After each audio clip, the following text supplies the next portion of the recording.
label. Oh yeah, you know me, I have only a path. I'm lonely, but damn, I'm going to win.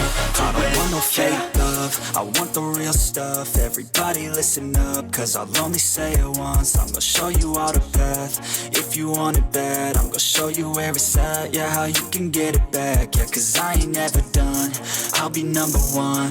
Working hella hard until I get just what I want. Yeah, rises like the sun, yeah, fatal like a gun. Shooters gonna shoot and I'm gonna shoot until I won. Yeah, always do it on my own, so I gotta get through it. And the only thing I know is to love what I'm doing. Never give up, never slow, till I finally prove it. Never listen to the no's, I just wanna keep moving. Yeah, I put out all this art, it's my only medicine. Yeah, everything I do, I'm just being genuine. Yeah, I'm sick of being screwed, feel my own adrenaline. Yeah, I do just what I do, and I hope you let me in, yeah.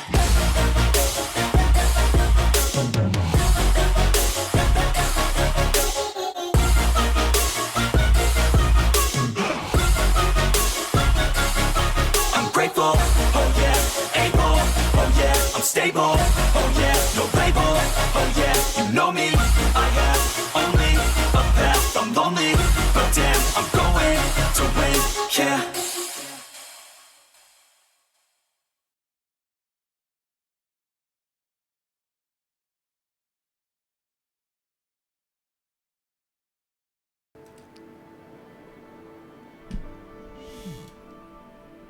Good evening, everyone. I am the Dreadist, and welcome to my humble abode, the shop of all horror and dread. Please take a seat and enjoy the show. But before we get into today's game, let me greet my wonderful viewers. First, Schmoozer, thank you for the hydrate, the stretch, and, of course, the daily check-in. Not to forget about you being the first for the 23rd time. But another rather fascinating bit of statistics, you joined 103 of my streams. Thank you for your support. And thank you for the rather fascinating emoji-based conversation. 3 minutes too late. Wow, someone is keeping count. I see. Now. Oh, Zeb, welcome in. Oh, I get the tongue and then I get the brick. Someone is in a good mood. Thank you so much and welcome in. And thank you, Beps and Bob, for the lurk. I greatly appreciate your support. Zeph, that's a really nice gun, but I would need to ask you to not point at it, matey. Oh, lucky. Oh, I see you once again arrive with your army of stinky cheese. I can't say that the Reds don't like it.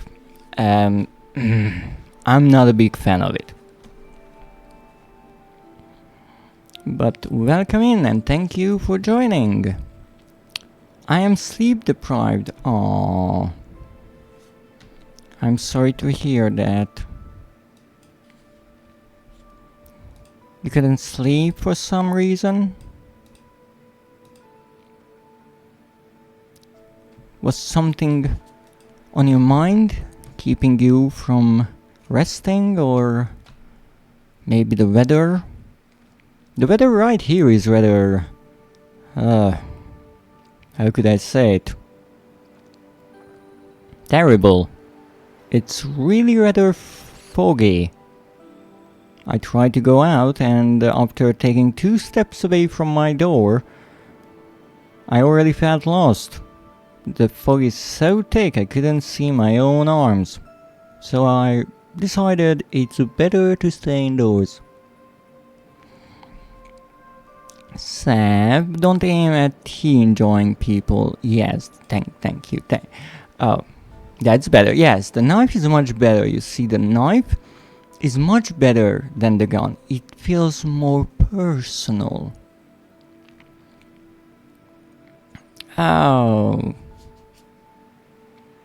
I'm not sure how to...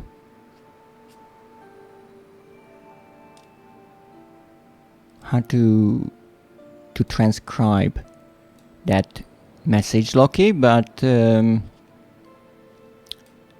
thank you for the cheese. Messy sleep schedule and I had to go to Dutch lesson. Only slept like 2 hours yet. Oh, that's terrible. And as I know myself, I will be awake now. Well, you definitely need to take a nap if you have the time for it.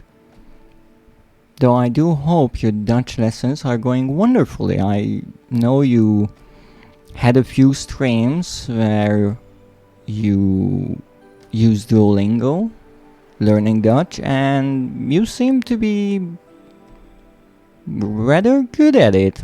So I hope your language learning will be successful. I would love to give you my sleep. I don't think sleep is something you can exchange.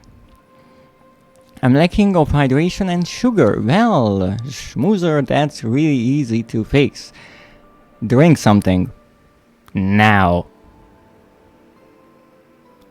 Smash sticky cheese and exploded the smell all over. No, not the smell. I sleep or I don't sleep. I see. A person of extremes. Well, based on Zev's recent streams, I cannot deny that. I'm not complaining. Oh, I didn't say that you were complaining, and that wasn't really a complaint from my part. That was rather a suggestion.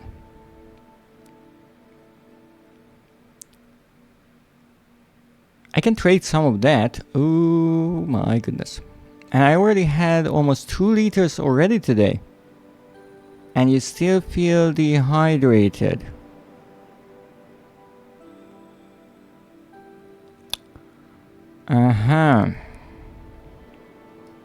Well, here's a question. Because maybe we have to look at your hydration history. So, besides today, when was the last day that you drank more than, let's say, 2 cups of hydrating liquid? Oh, Loki with the free stream streak! Yay! More cheese, no on fire! Why the stinky cheese? Why? You see, there is a normal cheese emoticon on most platforms. I think even on Windows. Let me check. So you see, you can just look for cheese and you will find it. I will even post it so you can copy it maybe, and then we can get away from the stink. I don't like stinky cheese. Well, at least it's not moldy, so that's something. During my Friday stream last week, well, schmoozer, I have terrible news for you, but today is Wednesday. That means that you went 4 days without any adequate level of hydration. I think you are in the late stages of turning into a cactus. So from now on, you need to hydrate. And no, not just today, because no matter how much you hydrate yourself today, that will not help, but every single day. And I will have to make sure that you do so. And thus, I will nag you again and again and again until you hydrate properly. Because the problem is, when schmoozer is streaming, she gets reminded to drink. But when she's not streaming, she forgets many things, such as drinking, eating, sleeping, and all those kinds of things that you might need to do. Now let me see. Is lava a hydrating liquid? No, I don't think, because any liquid that comes into contact with lava would instantly boil. So no, I don't think it's rather hydrating. Oh, what do you have there, Zev? Oh, that's a nugget. Oh, is it a chicken nugget? Oh no, don't put the stinky cheese on fire. No, it will only stink more. Doesn't stinky cheese have an edible kind of mold? Oh goodness, we're getting there. Yes, some are edible, in theory. Disgusting, but true. You hydrate through food too, though. Yes, some. But depends if you are eating food or fruits with a high amount of liquid inside, like watermelon. Yes, that kind of counts, but still, hydration is important. Water is needed for creatures.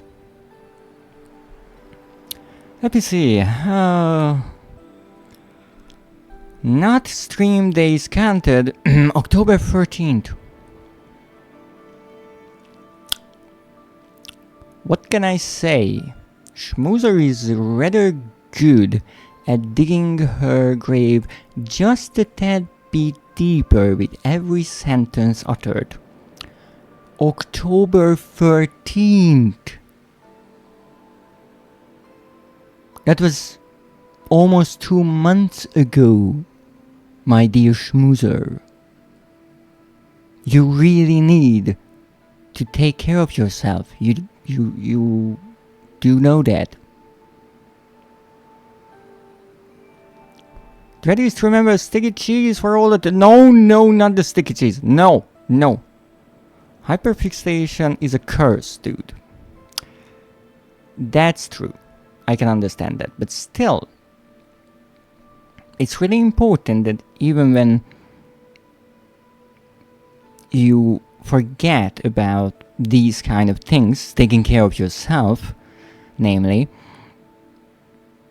if you know that you tend to do that, set an alarm or make a schedule so you don't forget, or get someone like a helpful monster to remind you to every now and then drink something, or maybe stretch your back a bit so you won't turn into a shrimp or a cactus or both. A prickly shrimp. I'm very dependent on my sugary drinks. Oh, well, I definitely wouldn't know what that is like. It's not like I'm pretty much living off of sweet tea 24/7. Ow! Welcome in, Link. Whoop whoop, nerds! Thank you for subscribing. You've been a subscriber for 3 months now. That's 1/4 of a year. Thank you so much for your support. How are you doing? It's either blue cheese or sticky cheese. It's all I have left. Your rats ate my supply of normal cheese. But that really sounds like a you kind of problem. You just have to get a better supplier. I'm missing sugar because I put away my snacks. Oh, I see. Make a schedule. Labs in neurodivergent. Fair enough, but that's when your friendly monster comes into play. Hi, I am so tired, but the 9-month insanity project is going great. Oh goodness. Oh goodness. Now Link is one of those people to whom I learned it is utterly pointless to mention the fact that sleeping is not an option, it's a necessity. Because Link can work 28 hours a day. Scientists are still trying to figure out how. But apparently, Link can curve time itself. Are you pregnant? Yep. Yeah, that's exactly why choosing 9 months was a questionable choice. But I am more than sure that Link was aware of that fact and they chose to do it anyway. I still rock 8 hours of sleep a night. No, that's good. That's good. That's a good first step. Now, you just need to hydrate yourself and get plenty of snacks. And don't forget those happy thoughts. Because Link had a really interesting redeem on their channel. This daily reaffirmation, I think, when they had to say something good about themselves and what they achieved that day. But the problem is, since they are not streaming that often anymore, I guess they think they can get away from that. They can't. Yeah, birthing a new model, exactly. It's crazy, it takes 9 months only. 9 months for a new model, a new life. And then they can start all over again in 2 months' time when they decide they want to be something else. Isn't it beautiful?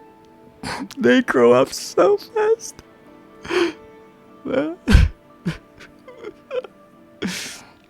It's not my fault. It takes me 9 months to work on a personal project when I work 3 jobs. Okay, that's fair. That's fair. And I wouldn't say that you're slow. I think you are rather quick, because I cannot imagine how to create an entire model, and it's not just the design or the art, it's also the rigging, I think, so it's all in one person creating it all. That deserves an applause. Happy Dots will actually kill me. That's an interesting situation, isn't it?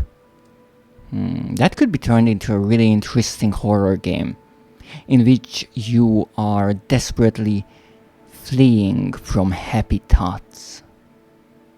Imagine that you are chased by these killers or creatures, and every time they get closer to you they say something positive, like, you need to drink water, you need to take a nap, you're doing great, I believe in you. Ooh, that would be horrifying. What if it's twins? Oh, that's a good question. I actually sped up my art process this time, plus I am teaching myself to rig this time. Now that is something absolutely fascinating. how can you teach yourself something that you don't know how to do? That's the beauty of intelligence, that you can do that. Because obviously you don't know how to rig, that is why you are teaching yourself. But then how can you teach it to yourself when you don't know what you're doing? That's fascinating. The horror game, My Serotonin Allergy.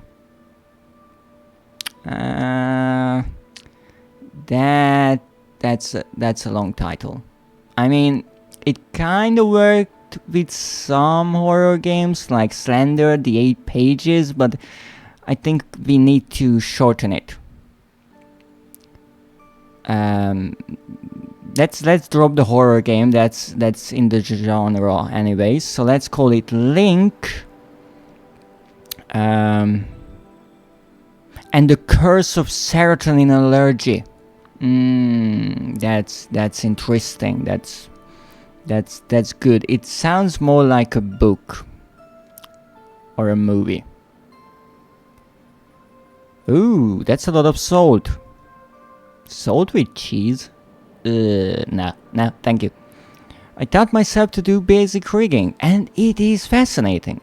And your model is rather nice. Listen, I am actually allergic to serotonin.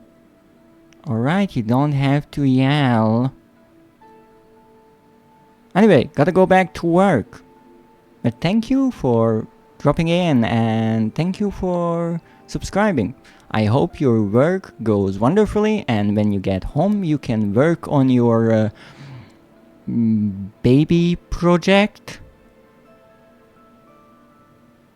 That sounds bad. But hey, you chose the 9 months. That's on you. That's what you called for.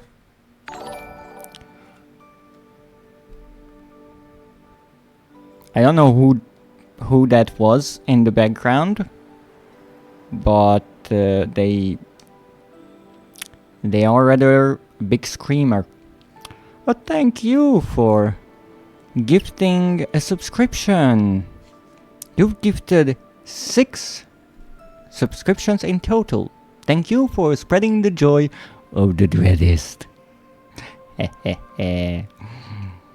Yes, my followers are growing in numbers. My powers are returning. Now, back to our scheduled programming. I think. Do we have a scheduled program? Not sure. But today we are playing Amnesia. Oh, it won't be that simple that I start up the game. Get gifted a sub since I can't gift you a game on Steam.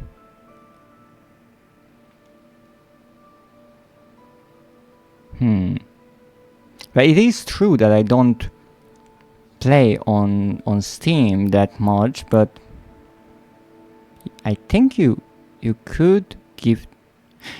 You know what? It's better this way. Yes. You absolutely.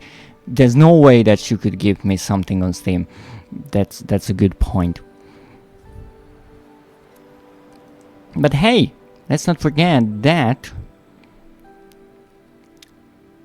Link was ever so nice and supported me on my throne, and that's why I could play a game earlier this year on stream, and it is also thanks to my wonderful supporters on Throne that I got to buy Amnesia Collection, and now I can play it because I own it and I don't need the PlayStation Plus subscription for it. So thank you so much for making this stream possible. I just assume it's Nekio when I hear the scream. I'll explain later. Okay.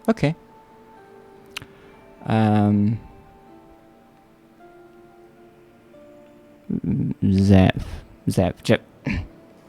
come here, Zev, for a moment. So, just between the two of us, You are saying that Nekio is a screamer? Ooh.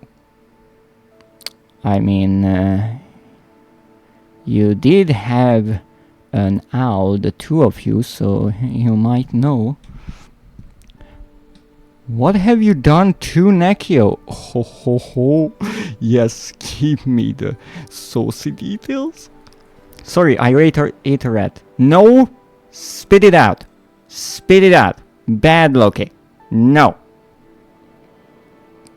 Also, I wouldn't advise you to do that, because my rats are rather clever and they were trained to chew their way out of anything that might swallow them.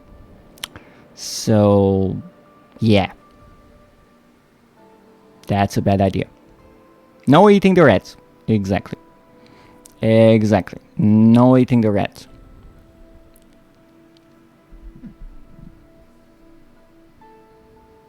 So, while Zev is having some fun with my nose, at least not biting it, that's something. Spitting it for a critting. Swallows rats whole. Yep, that's how they can escape later on, but hey. There was that one torture / execution method where a rat was forced to chew through someone, but that was from the outside towards the inside. Now this will go the other way. But let's look at Amnesia here, because I streamed Amnesia before and I actually finished all of the games in this collection. So why are we here? Really easy. Trophies. Kinky. It sure is. Metal bucket, red test subjects, and heat. I see that you have done your homework. However, if we are listing the items, or rather the required parts for this little experiment from top to bottom, then the heat is not underneath the test subject, but above the metal bucket. Just so you know. Zev, are you down with the booping? I'm sure they won't notice. I will go for paralyze the test subject and the bucket plus red on the face.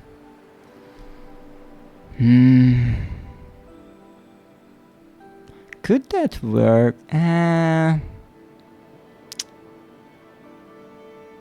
don't think that would be effective, because the idea is that the rat can chew through soft tissue, skin, fat, muscles, organs, not bone.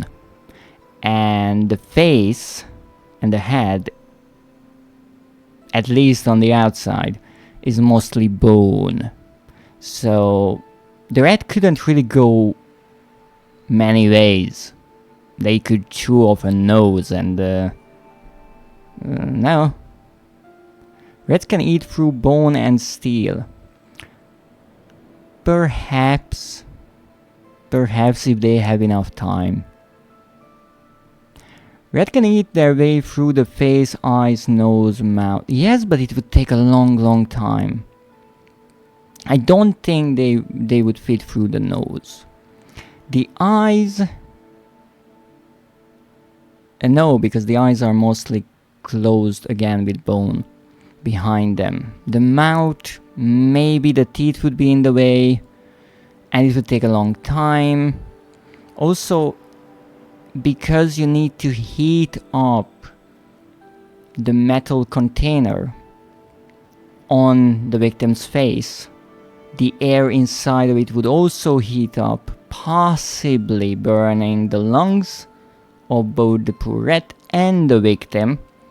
That could cause them to expire, as they say. And if you create a closed system, well, they would just suffocate rather quickly. So you could do it, but I don't think it would be really effective, and it would be maybe more horrifying from the perspective of the victim, but I think it would be more like making an example out of them for the onlookers. But it would still be really, really messy. Also, it's nice to see that Zeph is still here. Yes? Zeph, would you like to add something?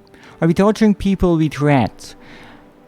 Well, Schmoozer is, or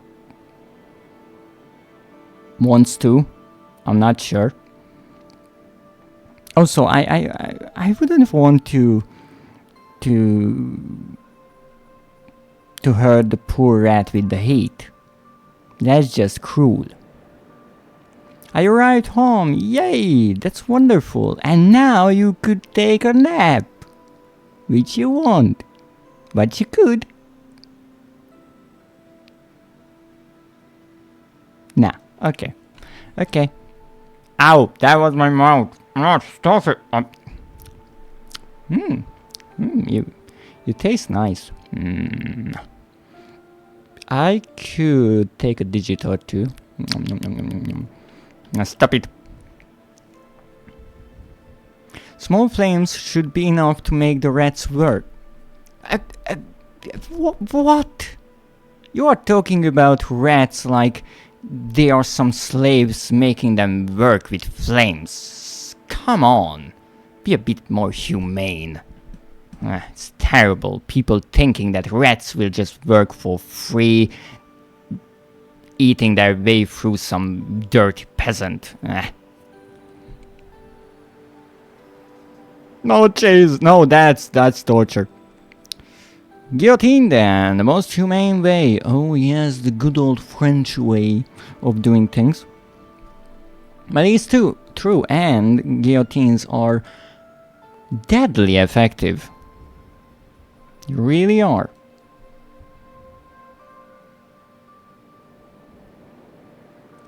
Now you see, Loki, if you put a flame between the smelly cheese and the rats will just leave the smelly cheese alone. Better have a guillotine and not need it than needing one and not having one.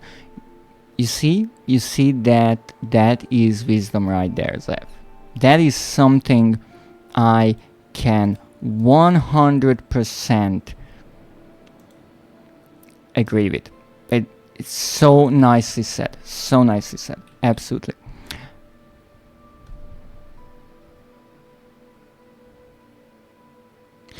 Loki, stop putting my poor kin into these sadistic experiments. I quoted that from a TikTok where the guy did a DIY guillotine in his yard. Because that's something you do, obviously. In your free time, why don't you make a guillotine? It's a lovely little contraption. There are actually people, or at least there's one person, who makes guillotine mirrors. And how it works is rather simple. You have a guillotine, but instead of having a blade, it has a mirror. So you can look at yourself, and the stand is the furniture, pretty much. It's a bit spacious. or rather big, but it looks great. Oh, schmoozer. Now that is an interesting experiment. Putting a rat between cheese and a heart. I think that is what they call food for thought. Indeed.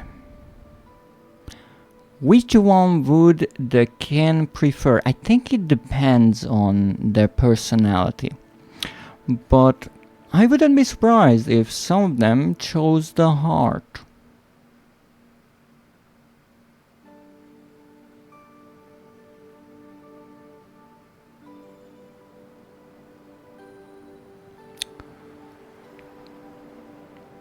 And there we have the gigantic schmoozer hand again. Maybe the rats like the taste of human hearts. Yeah, I mean hearts are made up of really strong muscles. So let's not forget that the meat that people eat are muscles. So the heart would just be another kind of muscle. It would taste different, but I can't imagine that it would be really terrible. Oh, thank you, Loki, for reminding me. Schmoozer, don't forget to hydrate. I had a red heart in my hands before. You know what, Zeph? I think that is a sentence that if you uttered, in most circumstances, people would find questionable. In my eyes, that is oddly romantic. Now, I don't think it was still beating. That's only something you can do with the turtles. But it's still an adorable sight. Except for my poor little kin. But I guess at that point they were already deceased. The poor little critters. Why is it that in all these biology classes they always butcher rats? It's never something else. It's never like say a random number and whomever said the smallest will be butchered. No, it's never like that. It's always let's take a poor rat.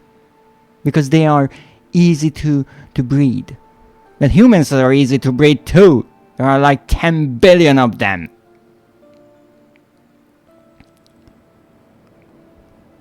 Compared to at least normal rats, my hand isn't gigantic. Oh, I see. Fine, good schmoozer.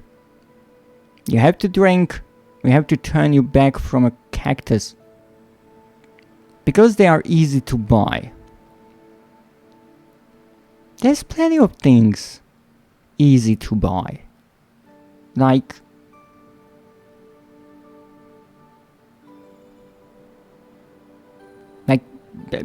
you could just buy a pig or a cow or anything like that. Animals bred for slaughter.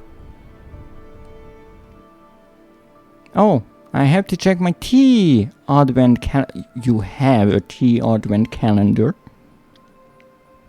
It's too heavy. And too big. Well, it would be a great team exercise for the class. Right? They have to work together. I think it would be a brilliant idea. But alright, we need something smaller. A hamster. You can buy a hamster at any pet store.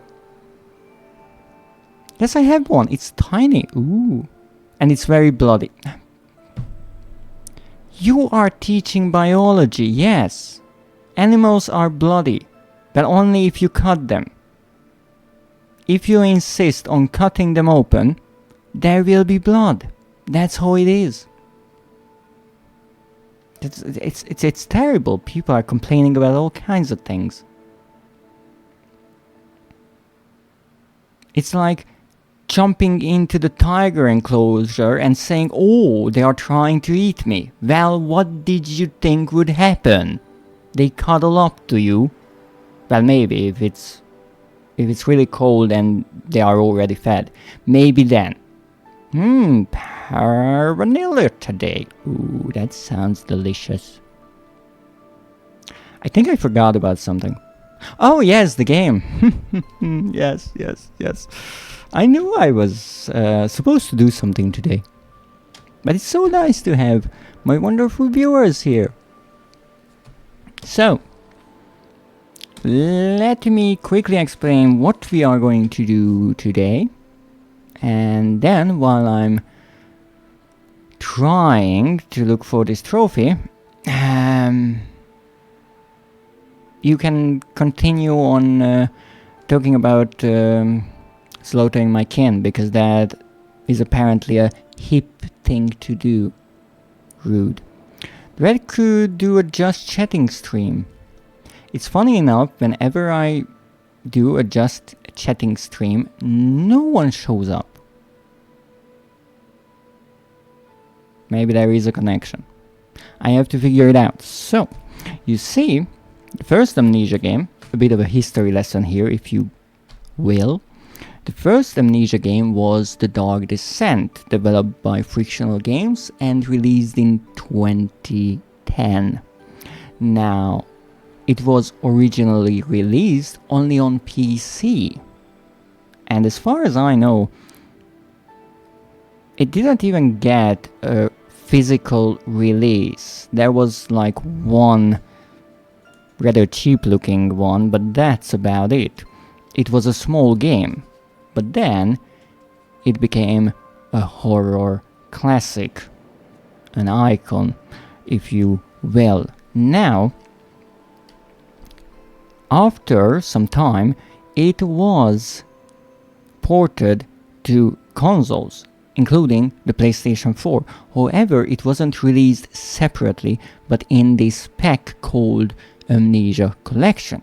It contains the original game, Amnesia The Dark Descent, its DLC called Justin, and the second game in the franchise, A Machine for Pigs. However, as I always say, be careful with that, as the second game wasn't developed by the original creator team. That means it's different. I think some people will prefer the first one, some will prefer the second, but they are not alike in many aspects. Now, with that said, because we are dealing with a collection, the trophies are also shared, and that's interesting, because some of the trophies belong to the first game, some to the DLC, some to the second game, and some are shared. Now, during my initial playthrough of The Dark Descent, I got these lovely trophies here: Alchemist, Escape Artist, Descendant, Pipework, Restorer. Those are story-related trophies. You are rewarded with them as you progress in the story. And they, as the trophy hunters would say, are unmissable. And then you have trophies for the endings, because the first Amnesia game had, and still has, 3 different endings. You get the Survivor, the Benefactor, and the Sacrifice. Those are the 3 different endings. Now, I got all of them in one playthrough. How that is possible is rather simple. The endings are not dependent on your playthrough. The only thing that decides which one you get is a choice you have to make right at the end of the game.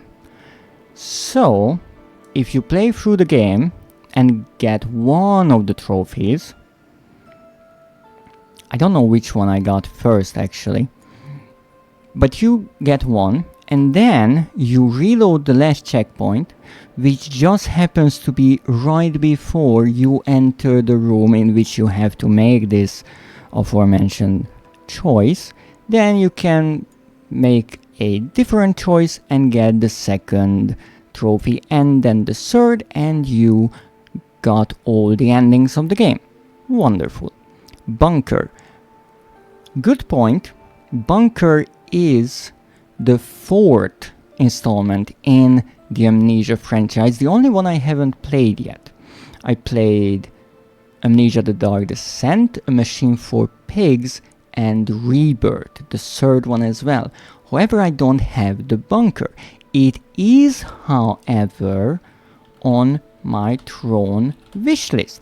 So, if you want to support me and you want to watch me play through the Bunker and possibly try to get all of its shiny trophies, then you can help me fund that game. I don't remember its price. I think it's somewhere around 10 euros or so, but I'm not sure, to be perfectly honest. Every month I check the new lowest prices and update my Throne wishlist, but I haven't done it this month. I'm waiting for the Christmas sales. Now, with that said, I got all of those lovely trophies, but obviously I missed some. Which ones? Well, this is one of them. Illuminatus. At least I think that's how you would pronounce it. I think it's in Latin. I'm not sure. So, it says picked up every tinderbox in Amnesia: The Dark Descent. Now, if you haven't played this game, tinderboxes are consumable items. You can use one to light one light source, be that a candle, a lamp, any kind of things like that, a torch, I'm assuming. And this is a rather interesting trophy because it treats a collectible, it treats a consumable item as a collectible, which makes sense since the game is linear and there's a finite number of tinderboxes. But that would be true in other games. You could say pick up all the ammo in the Doom games, for example. There's a finite amount because they are not spawning in later on. However, here's a catch. Unlike in Doom, there is no inventory limit for tinderboxes. In most games, when it comes to ammo, health packs or whatever, you can only pick up a certain number of them before your inventory fills up. Much like, which game was it that I played recently? In Crow Country, I couldn't pick up the antidotes because I already carried the maximum amount, and I couldn't use them up because I wasn't getting poisoned enough, apparently. Now, here, the tinderboxes can be picked up without any limitation. Now, it is worth noting that there's a good chance that you won't hit really high numbers in your inventory because you will most likely use them up, so you can see in the dark. But this trophy is rather unique because of this aspect. And it's not an easy one. As you can see, it's 0.6% when it comes to the rarity of it, or the percentage of players who actually unlocked it. Now, why is that? So technically cheated, or rather cheaped out on playing the game again. Yes, in a way, yes, I did. Because I didn't want to play through the exact same game 3 different times, knowing that nothing changes other than the ending. I figured that would be really boring to watch. Now, it is true that I will have to replay the game for the trophies, but I didn't know that when I first played through the game. I always try to play through a game without even looking at the trophies, have a sincere first reaction, and then if I am confident that I gathered everything that seemed like a collectible, I got all of the upgrades, I reached all of the endings that I can imagine, so I did everything that I assume would earn me a trophy. Then I look at the list and see what I missed. Now, with this one, I honestly would have never thought it is a trophy to collect the tinderboxes, because there are many. And there is no counter in the game. There are no statistics. So the only thing I know is that I haven't collected all of them, because I don't have the trophy, and that's it. And because I'm playing on a PlayStation 4, there is no progression bar. As you can see, I don't know how many tinderboxes I picked up or how many there are. The only thing I am sure of is I missed at least 1 or 2 or a dozen. Who knows? Now, this brings up a good point about trophy hunting and something I wanted to talk about. Thank you for the hydrate.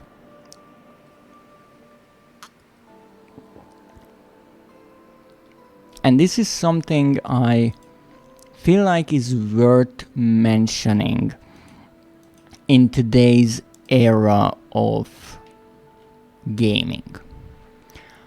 I always believed, and I always say, that the point of playing a game most of the time is to have fun. If you don't enjoy a game, don't play it.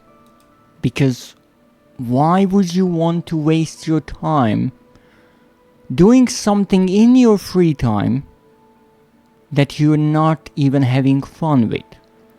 It's like the dance. If you like dancing, well, dance away. But if you don't like dancing, why would you spend your time with it? Except if you want to learn it. But even then, you should to a certain degree enjoy the process. Clear throat, hello neighbor.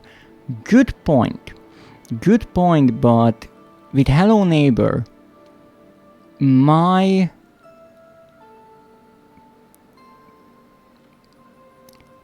aim or goal was to figure out why people enjoy it and if it really is a horror game. And so I spent my time with it because I made it part of my research. And even then, I made an exception.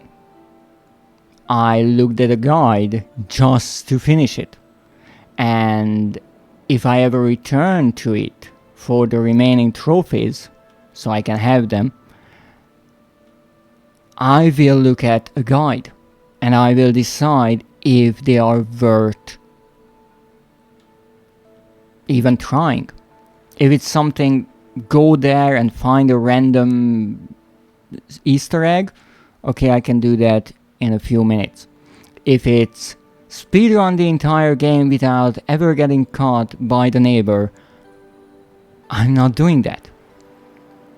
Again, I always say that if there's a game that you are interested in, because you heard about it, because you saw someone play it, because someone recommended it to you, look at the game and decide for yourself if it's something that you want to play. Just because it's popular or it went viral doesn't mean that you would enjoy it.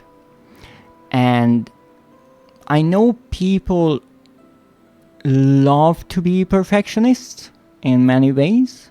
It's something I do as well. But just because a game is part of a franchise or a series that you like, that doesn't mean that you have to play it. You can cherry pick whichever games you want to play or modes you want to play. If you prefer single player, play the single player part. If you prefer multiplayer, do that. For example, I remember Battlefield, many players only ever played the multiplayer part. Some people, I'm pretty sure, didn't even know that there was a single player campaign. For the record, it wasn't really long, but you don't have to 100% everything. I have plenty of games that I started playing and realized halfway through that there's a good chance I will never get all of its trophies or get 100% completion in the game, because I'm not interested enough in it to put that amount of time into playing it. That's why I found it really fascinating for myself when I played Little Nightmares, because the more I played it, the more I liked the first game, and so I decided to do the speedrun. With Limbo, I played many years ago the game, and I couldn't get the speedrun, well, back then, achievement. I played it on PC. But now I said, let's give it another try, and I actually managed to get the trophy. Some games turn out to be a pleasant surprise for me, and some games turn out to be absolute mysteries, like Hello Neighbor. Absolutely, that's true. Now, the same applies to trophy hunting. I know the feeling that when you have 90% completion and there's only a few things left and you really want that 100%, and you start doing ridiculous things just to get it, and after a while it just becomes a grind and you don't even want to do it. Obviously, it's up to you how much time you're willing to spend like that. There are games that I just gave up on, and there are games that I still think I might finish one day, but a bit of a break from them is much needed. Now, with trophy hunting, you have to decide the same way which trophies you are interested in and which games you want to start trophy hunting with. This dances so well to the song Sweet Tooth. Well, it's time for the boogie. I can't really dance. I'm rather rigid for that. It's my old bones. So, when it comes to trophy hunting, some people don't care about trophies whatsoever, and that's perfectly fine. It's rather fascinating to me when I look at a game and even just finishing the game is around 30% among the players. Meaning that only 30% of the players reached the ending of the game. And that's not an optional thing. That's not something collectible or side missions or new game plus. That's just experiencing the story. So some people don't care about trophies at all. They don't care if they started the game and they don't finish it. Maybe they didn't enjoy it, and that's fine. Hello Neighbor 2. No. I will be honest. I don't know about Hello Neighbor 2. Anything. I would want to believe, mostly for my own sanity, that the developers learned from the first game and they actually tried to make the second one at least in the technical part work. But other than that, I think most of it is still a crazy mess, because that's what worked with the first one. And I understand that some people like that. But I don't. It's like getting invited to a cannibal dinner. Most people will not like it. And I wouldn't force anyone to join me when I go. You see? Rather a never see again neighbor. Yes, it's not hello neighbor, it's farewell neighbor, I'm moving out. 2 is better than 1. I'm honestly not surprised, because making something that's worse than the 1, I mean, it's technically possible, but it would have flopped hard. And I think there's a third one in the making, and there was a multiplayer game, so I'm sure they worked for some odd reason. And I don't want to hate on the game. I just couldn't understand what's so fun about it. Now, back to the trophy hunting. Some people don't care about trophies. Some people who are purists in a way, they don't look at anything.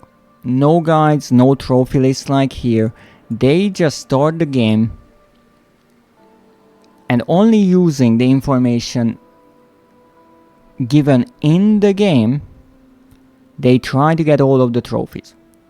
Sometimes that's easy. There are trophy lists that are rather straightforward.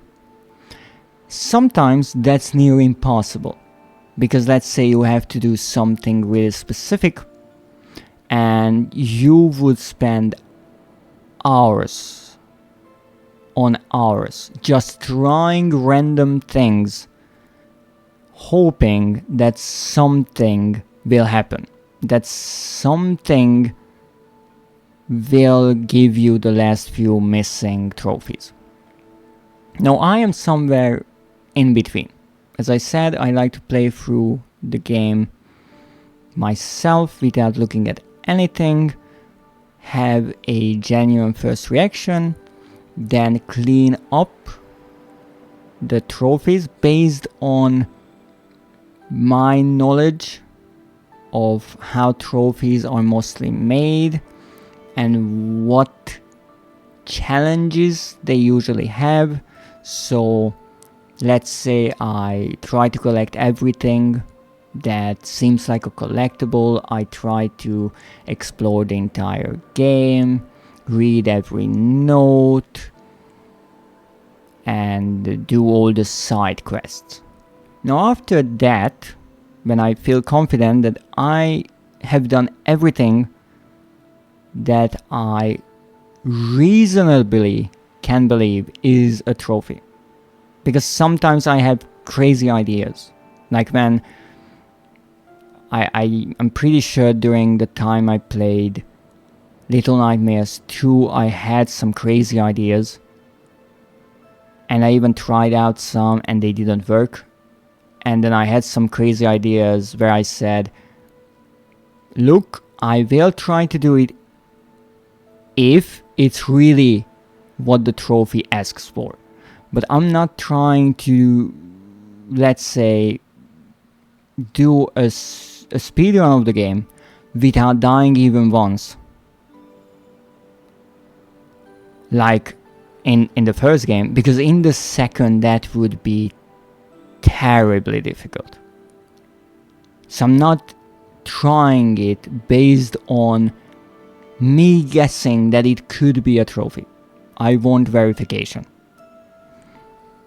Now, with this game, I'm at the point that I looked at the list, right? I know that I have to get all the tinderboxes. And here's another time when I have to make a decision, or I rather had to make a decision. You see, I could play through the game again and just note down how many tinderboxes I got, but that wouldn't help me much. That would only help me in a way that, let's say I finished the game and I got 82 tinderboxes. I don't have the trophy. That means I missed one, or two, or half of them, who knows, much like I am right now. The only thing I would know is that I need more than 82, so I have to replay the entire game. And maybe find another one. No, I have 83, and I finish the game. And I don't get the trophy. And then I replay the game again. And I think you are starting to see the point and the problem. So, I looked up a guide to get one really crucial bit of information. Now, this was right after I finished the game, actually. And I think I even mentioned it on stream. There are 151 tinderboxes in the game. And I think you are starting to understand that this trophy is a bit difficult to get. Not necessarily because it's hard to collect all of them. It's just tedious. Really, really tedious. I don't think that I can me is tired. I'm sorry. Oh, don't be sorry. You need to get plenty of sleep. I will curl up in my pillow nest, but I will listen to your majestic voice. Ah, that's nice of you. Maybe I can lull you to sleep with my voice. It's already out. You mean Hello Neighbor 3 is already out? That's a nightmare. You are able to. Well, then at least you get some sleep, and I'm happy about that. So, we are looking for 151 tinderboxes, and I can't name another game that had this many collectibles without any help or statistics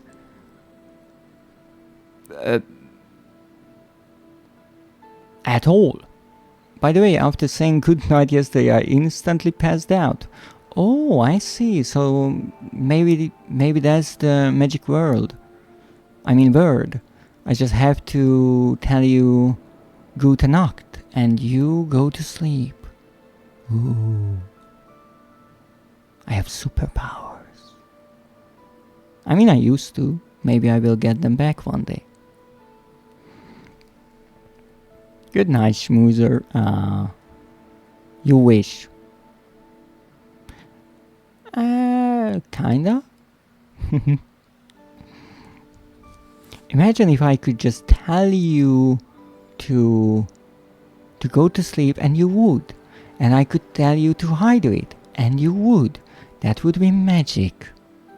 Because there's no other thing on this earth that could get smoother to actually do those things. Yeah. So,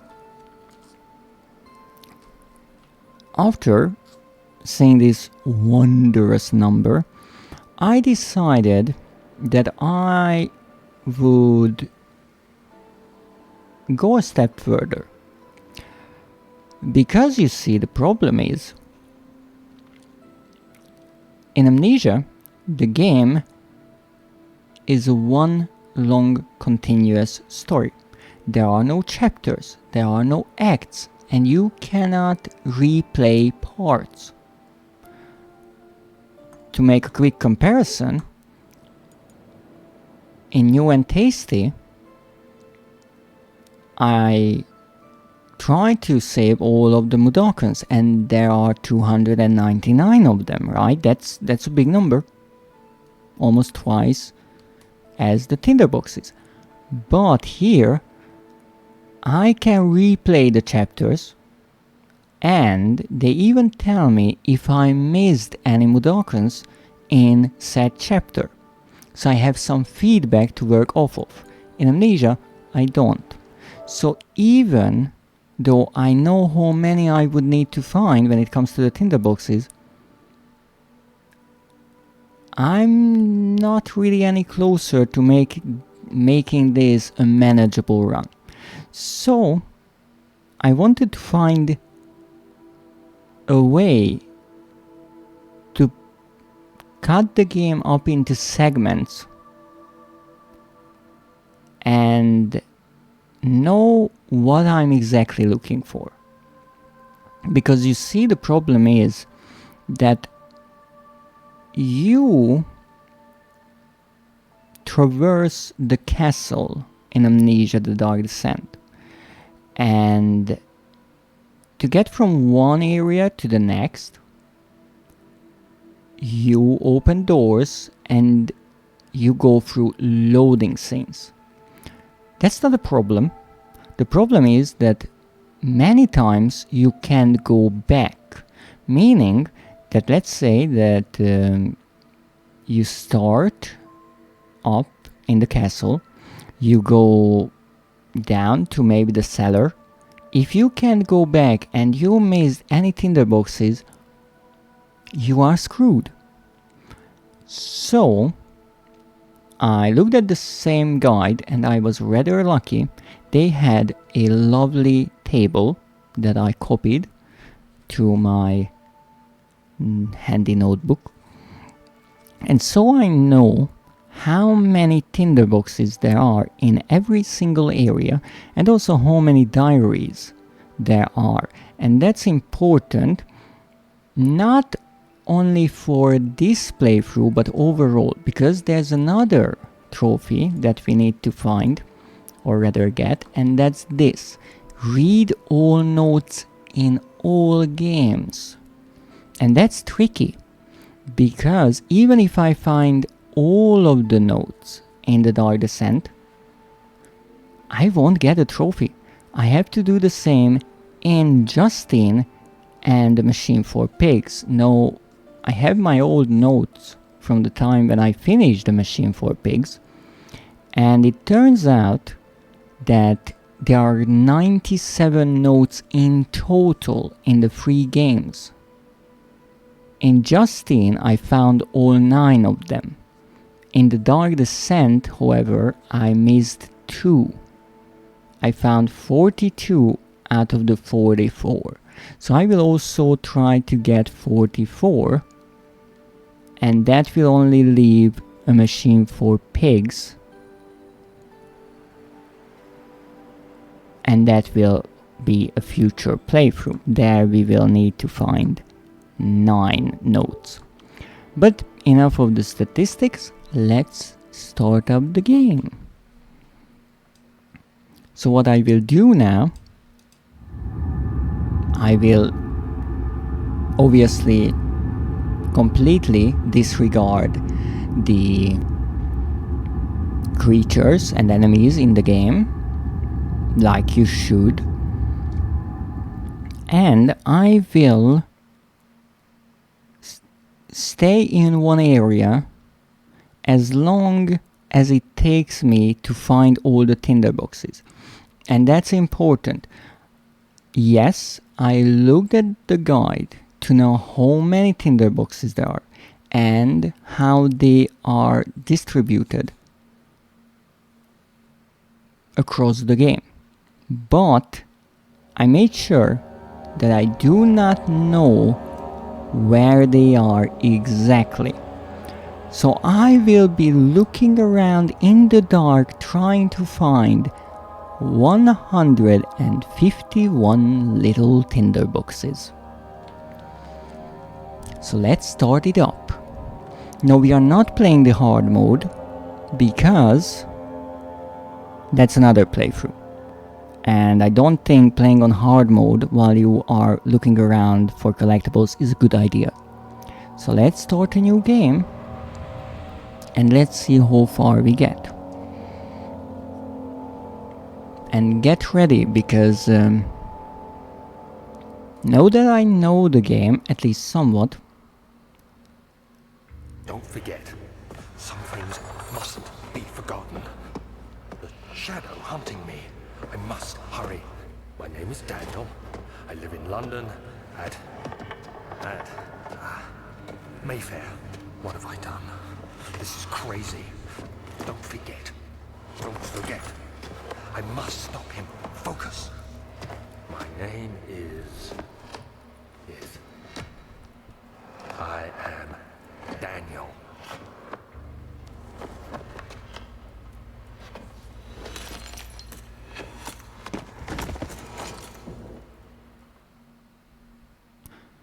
So as I was saying before I was rudely interrupted, I will not take the game seriously at all.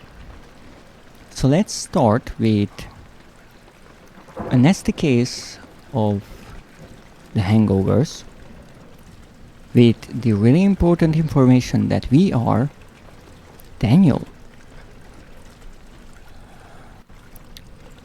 Yeah. That's why drinking diluted pink wine is not a good idea. A memento has been added to the journal. Make sure to check these whenever you get stuck. So we have mementos, but those are pretty much the quests that we have to complete, the tasks which we have. So those are not collectibles. The diaries and the notes are. So at the end of the game, underneath these two categories, we should have a combined total of 44 pieces of paper. And now we start looking around, because I am Daniel. Look, this is way too early in the game for the scares, okay? I just arrived. No screaming. I'm just trying to accept the fact that my name is Daniel. And while rather intoxicated, I decided to break into this castle and steal all of their tinderboxes, because that's what I do in my free time. Okay? Told you Daniels are problematic. Yes, this Daniel is rather what's that? No, I don't have any tinderboxes. But that brings up a good point. I also have to make sure that I note down every tinderbox that I get, because if I use them up, I won't know how many I collected. So this is the first area, called Rainy Hall, and there are 5 tinderboxes here. Which means I have to look around and find the pesky tinderboxes. Now, you might say that you can't see much, but thieves do their best in the dark. And as a thief, Daniel has to do just that. Yep. Yeah, that's the rum kicking in.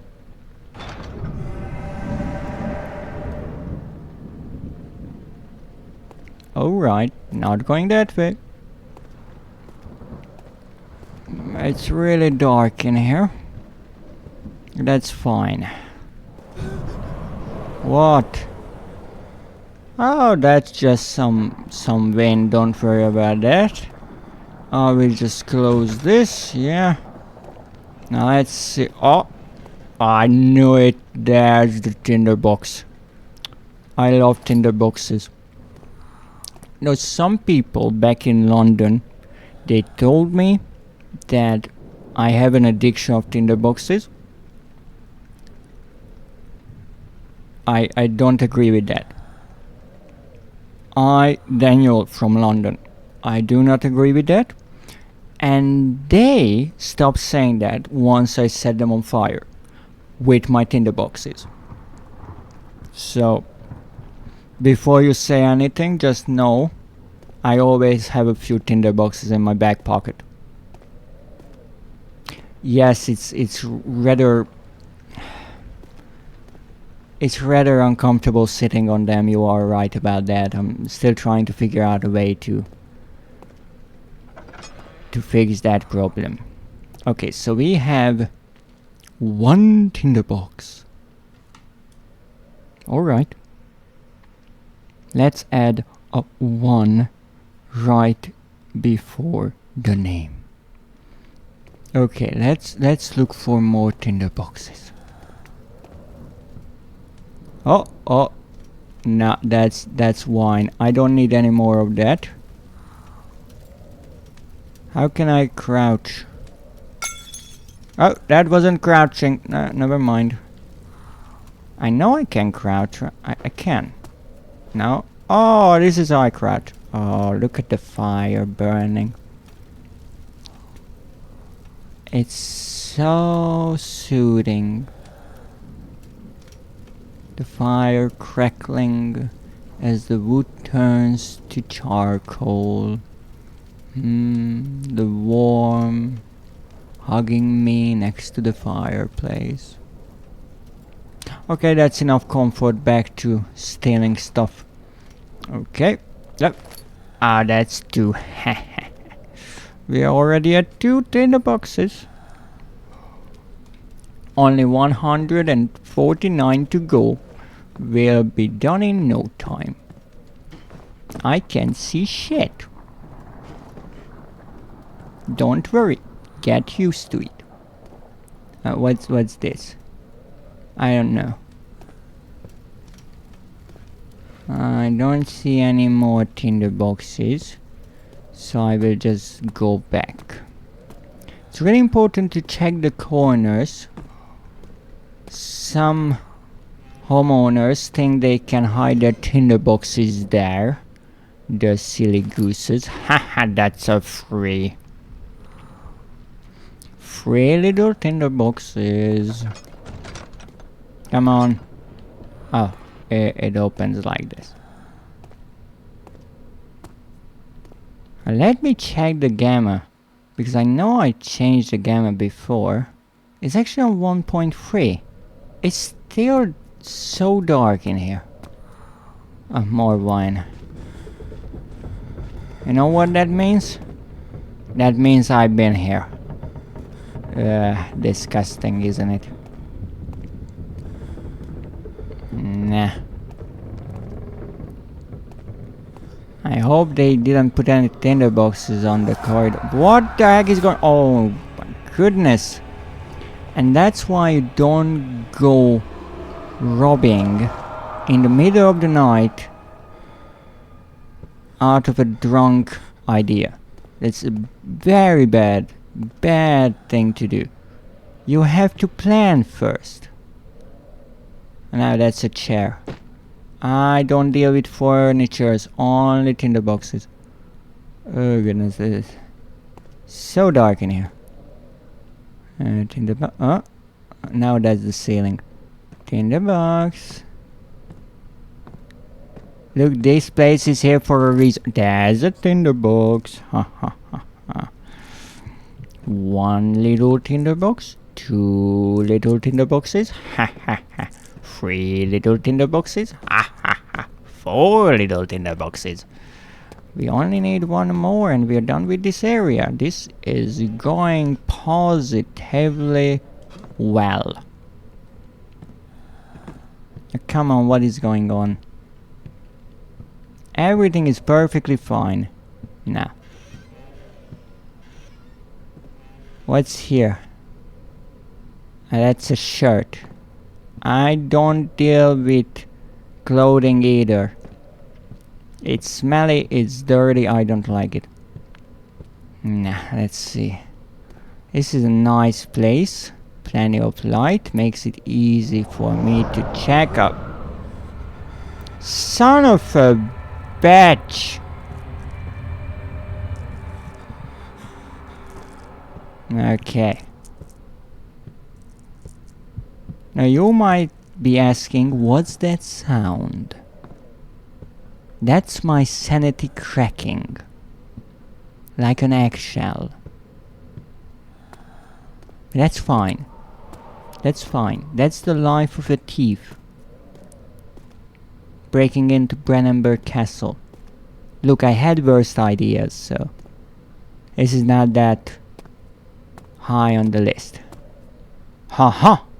And you see, I only got 4 of them, which means I missed one. So we have to go back now and not proceed to the old archives just yet. That's why it's important that I have this handy table of information.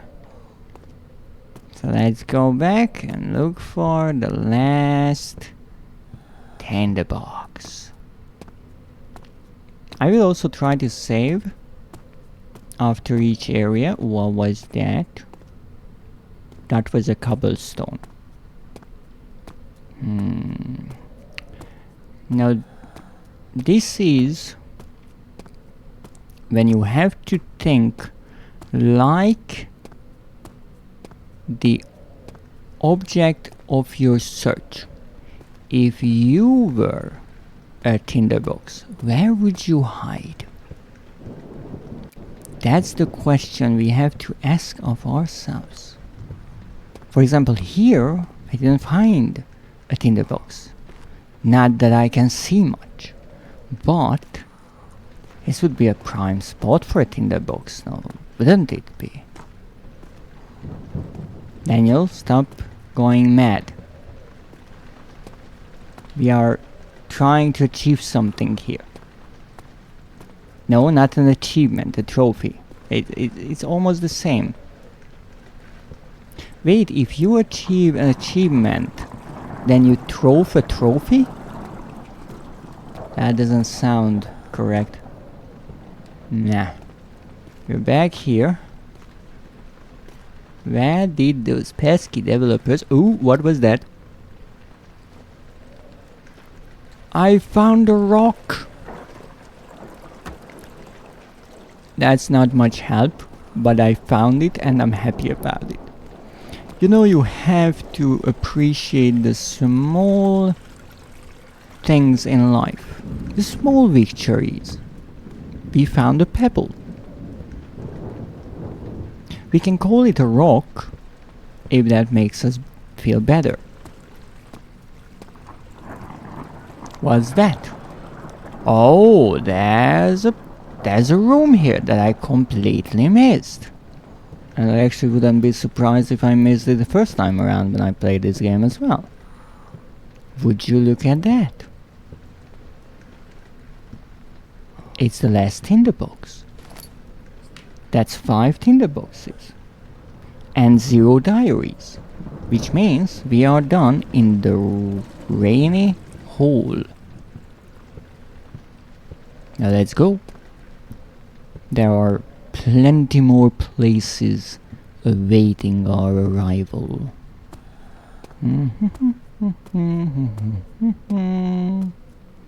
Don't you worry, David. I mean Daniel. Silly names. It is time to continue our journey and descend into the darkness beneath the very stones of Castle Brennenburg.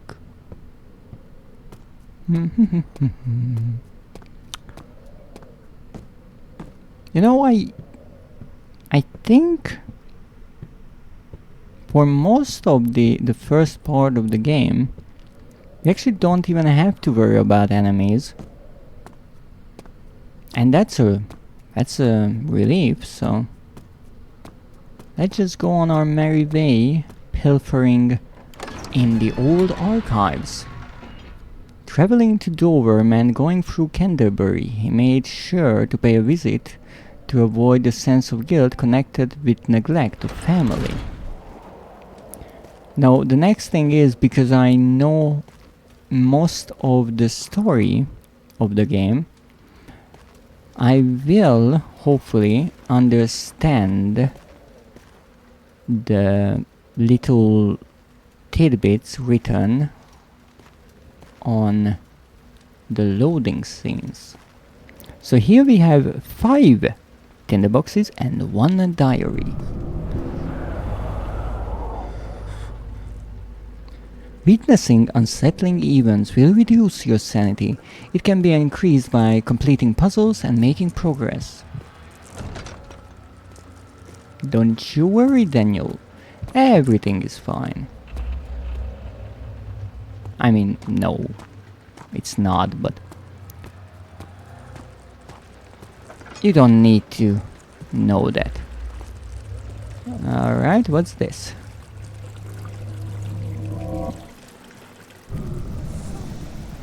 Ooh, ho ho. 2 tinderboxes. What the heck is going on?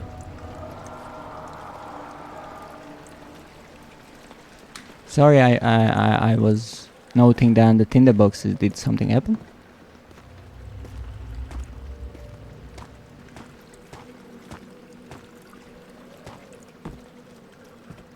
You see, I'm usually rather bad at even noticing jump scares,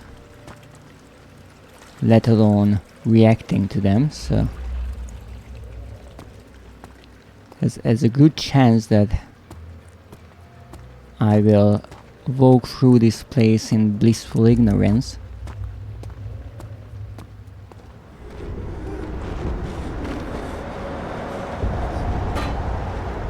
Okay, the wind is rather crazy around here. A book. Can't pick that up. It always amazes me how pretty this game is. Even after 15 years, and maybe they polished up the textures a bit when they ported the game to consoles, but I'm not sure, to be perfectly honest. And my theory is that this game holds up so well because the developers didn't want to reach a photorealistic look, at least a photorealistic look accessible back in 2010. Rather, they chose a style. It's somewhat realistic, but somehow it's dark and gloomy, even in its very appearance. I can't see anything. That's not good. Oh, I can already tell that my sanity will be just so high throughout this game. Well, well, well. Let's see. We came from here, we found 2 tinderboxes there. And this is blocked by stones and wooden beams collapsed. Oh, I almost missed you, my chesty friend. Chesty? That sounds dirty. I like it. Shut up! I know you're not there. So now we have another tinderbox and oil. Not much, and yes, as always, I will try to use the oil first and the tinderboxes as a secondary option, meaning we will be running out of oil in minutes. Nothing here. Oh, so this door was locked because you first have to pick up the lamp. Interesting script.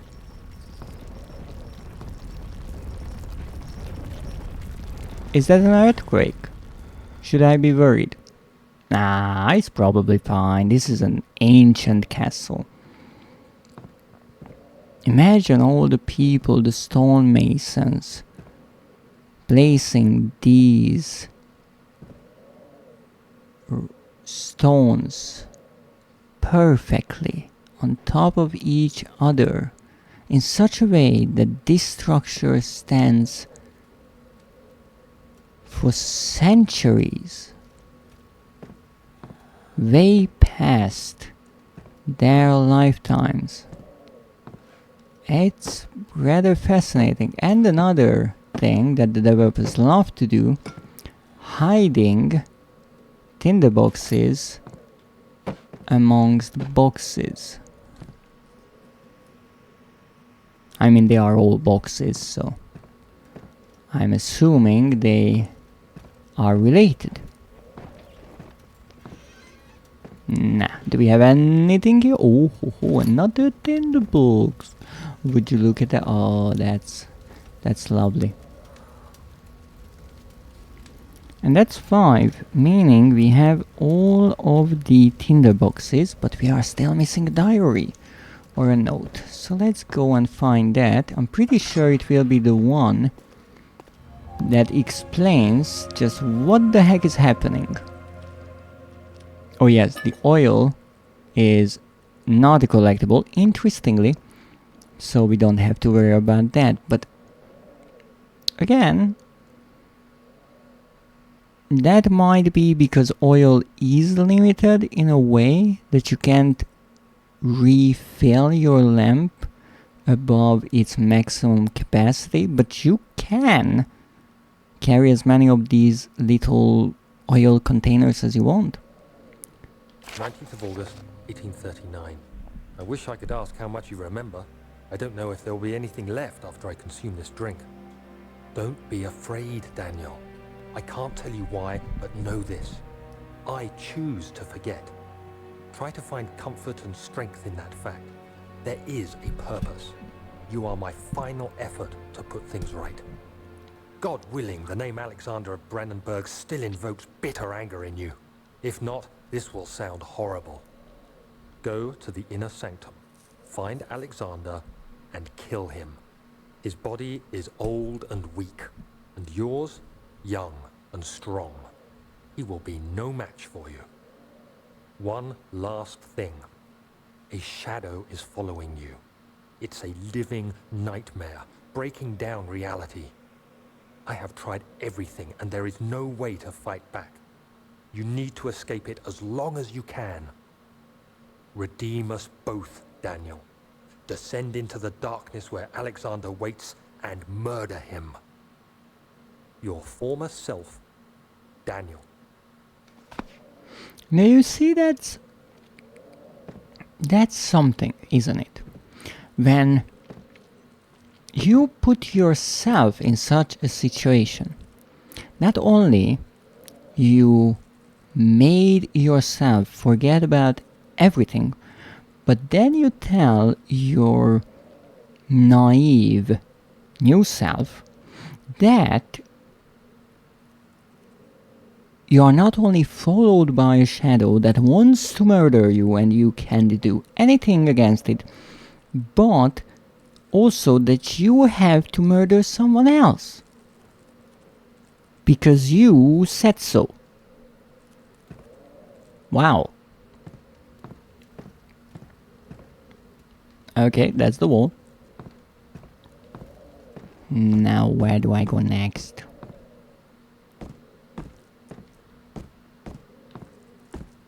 Good question. Nothing. Oh, there you go. I know how to do... I know. Thank you.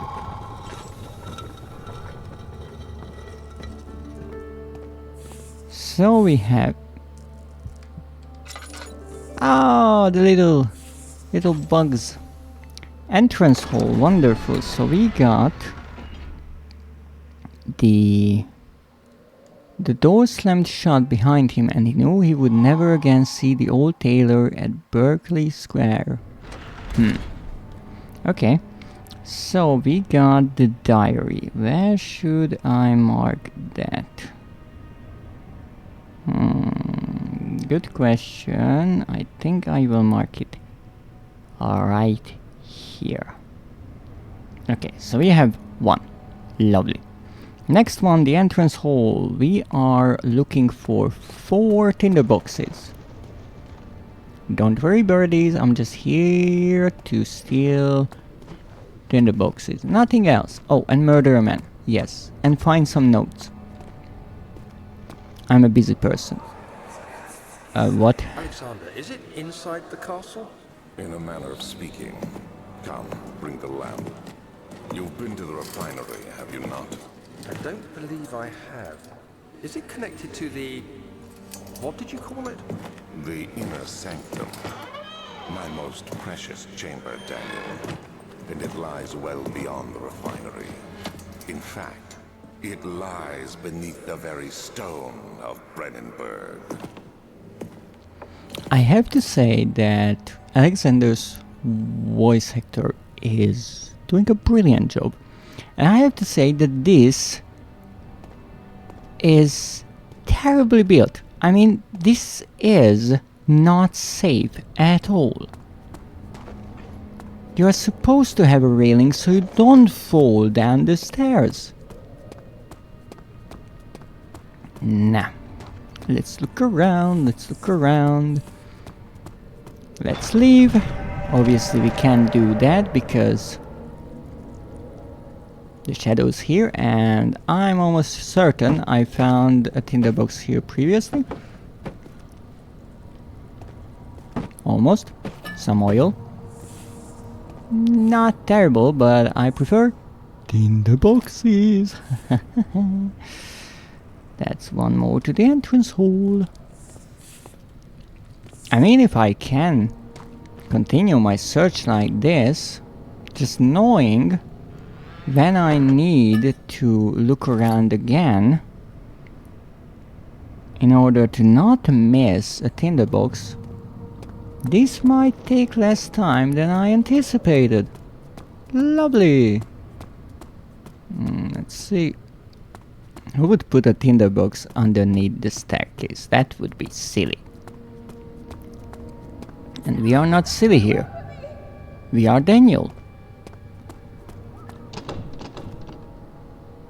I don't know who that female voice belongs to. Especially because I know that no one alive is in the castle other than Agrippa and Alexander. But that's another tinderbox.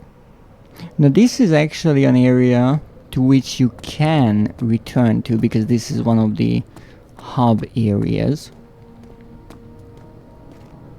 But I still want to get everything out of the way, if possible. I think there's one down here. Oh, there you are, my little friend. And that's 4. We are done here, and now next we are going to the archives, but maybe first I should figure out why I need to go there, so whoops.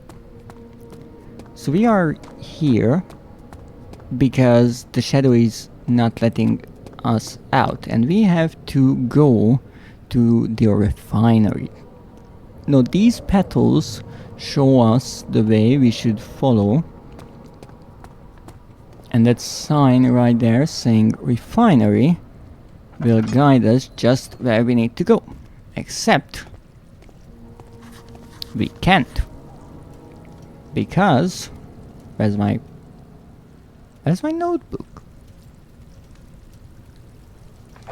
Oh, here. We got a new memento. Some sort of organic tissue blocks the path to the refinery. Can it be dissolved? You know, this is one of those times when I think that I really shouldn't touch it, but I will anyway. It is tough and pliant. It can be torn by hand or tools.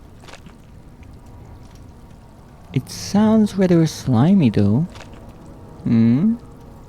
Positively warm as well. But we have work to do. Let's go to the next place, and that is the archives. Now originally I went in a different order, but I will just follow the guide. It doesn't much matter. And I think the archives was right here. We are looking for 9. He fell to the kitchen floor. Tears were beginning to well in his eyes as he received the first kick in his stomach. Hazel remained hidden in fear she too would be punished. Whom are we talking about here? But it is nice, tears beginning to well in someone's eyes. Nice writing there. Library. Rare books. Alright. Well, let's look for those. 16th of May, 1839. The unflinching African sun has continued to plague our expedition, making it impossible to dig until dusk. How Professor Herbert managed to find the location in these vast plains of nothingness remains a mystery to me. When I asked him about the tomb again, he told me about the legend of Tin Hanan, the mother of us all. An interesting story in its own right, but I can't help feeling there's more. Later that evening, we uncovered a passage beneath the dunes leading to a sand-covered stone structure. The professor was confident it was the tomb we sought and ordered the others to clear the way late into the dark, cold night. Tomorrow, I shall lead the men into the ancient structure, hoping to reach the burial chamber. No matter what the professor is keeping from me, the dig should yield something interesting to take back to London and the British Museum.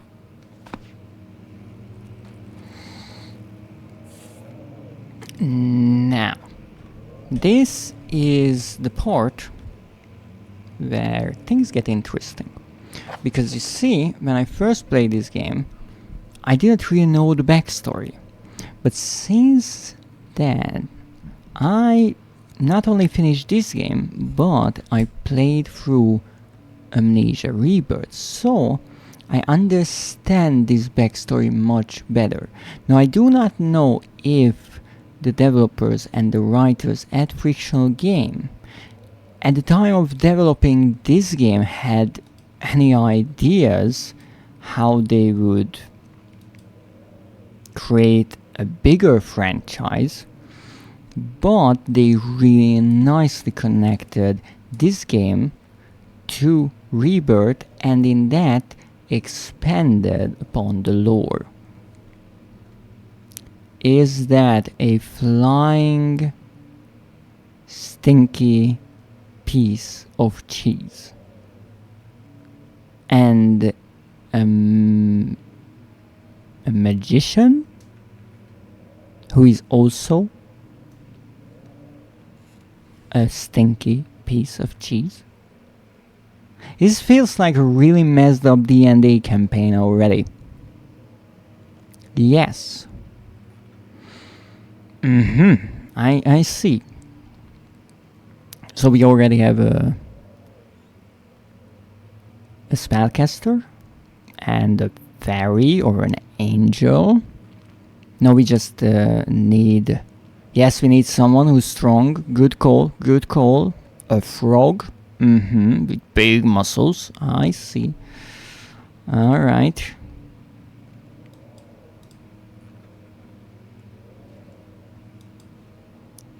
Aerial units of stinky cheese. Oh goodness. 2 stinky cheese and a buff frog walk into a bar. That's not a joke. That's a threat. But hey. You create your characters however you want. I mean, I'm pretty sure cheese has its weaknesses. For example, what if you stumble upon a starved army of mice and you are chewed up, and that's a stinky cheese octopus? No, I'm not against tentacles, but no, not with the cheese. No, I'm sorry. That actually reminds me of that one delicacy, as they say, a sort of cheese that contains live maggots. Yes, people eat it. No, don't look it up.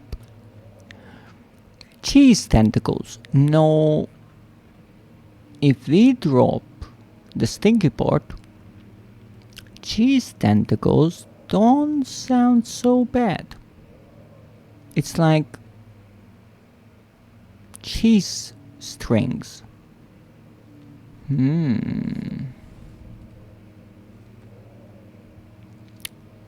That's interesting. I'm not sure if octopi and cheese go well together. I'm not big on seafood, but maybe. Who knows? So, here this lovely bit of diary explains that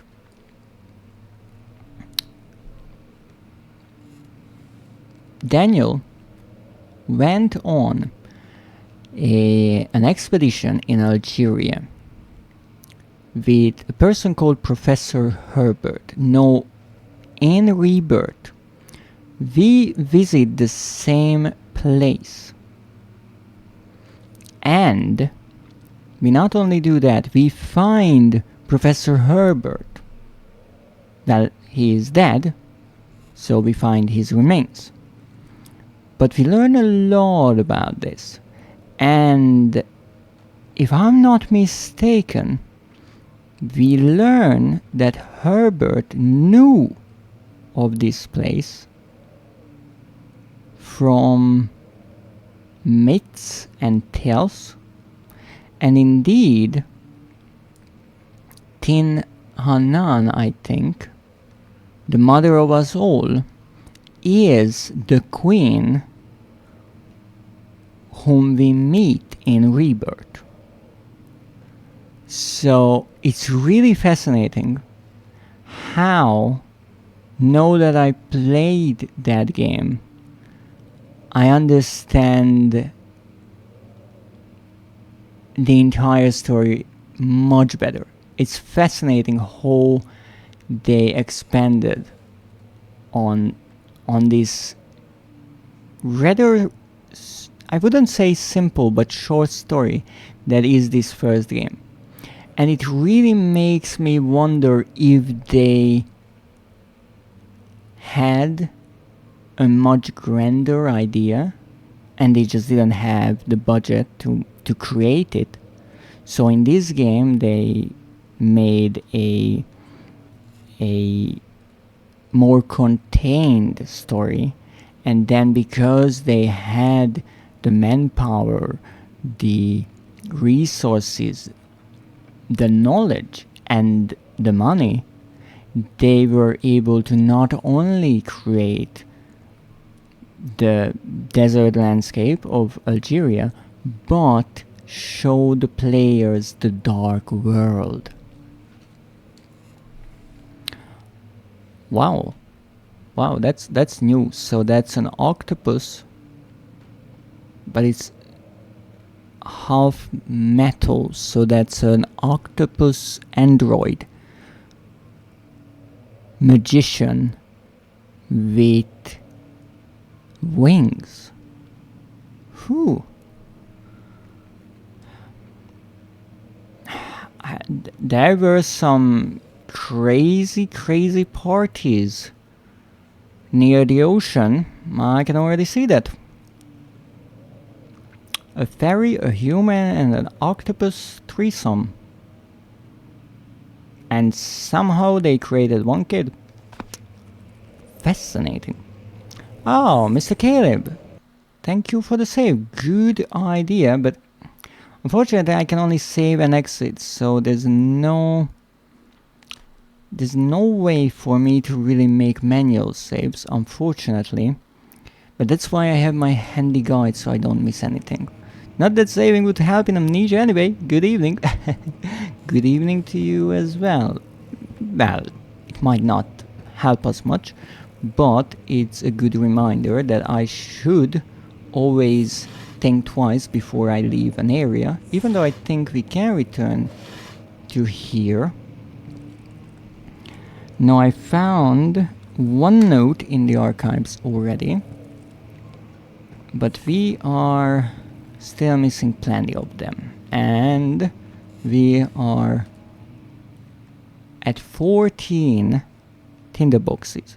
Now, I don't think I will be able to finish the game without using even one tinderbox. That would be rather impossible, but I will try to keep count of them for sure. Oh, what's that? Wilhelm's contract. That's another note or diary entry. This is about Wilhelm, who served Alexander, and then well, he had a rather terrifying demise, but he did it hoping that he would get into the Order of the Black Eagle, an order whose member, I think, but not even a member, I think Alexander was one of the leaders of it, if I'm not mistaken.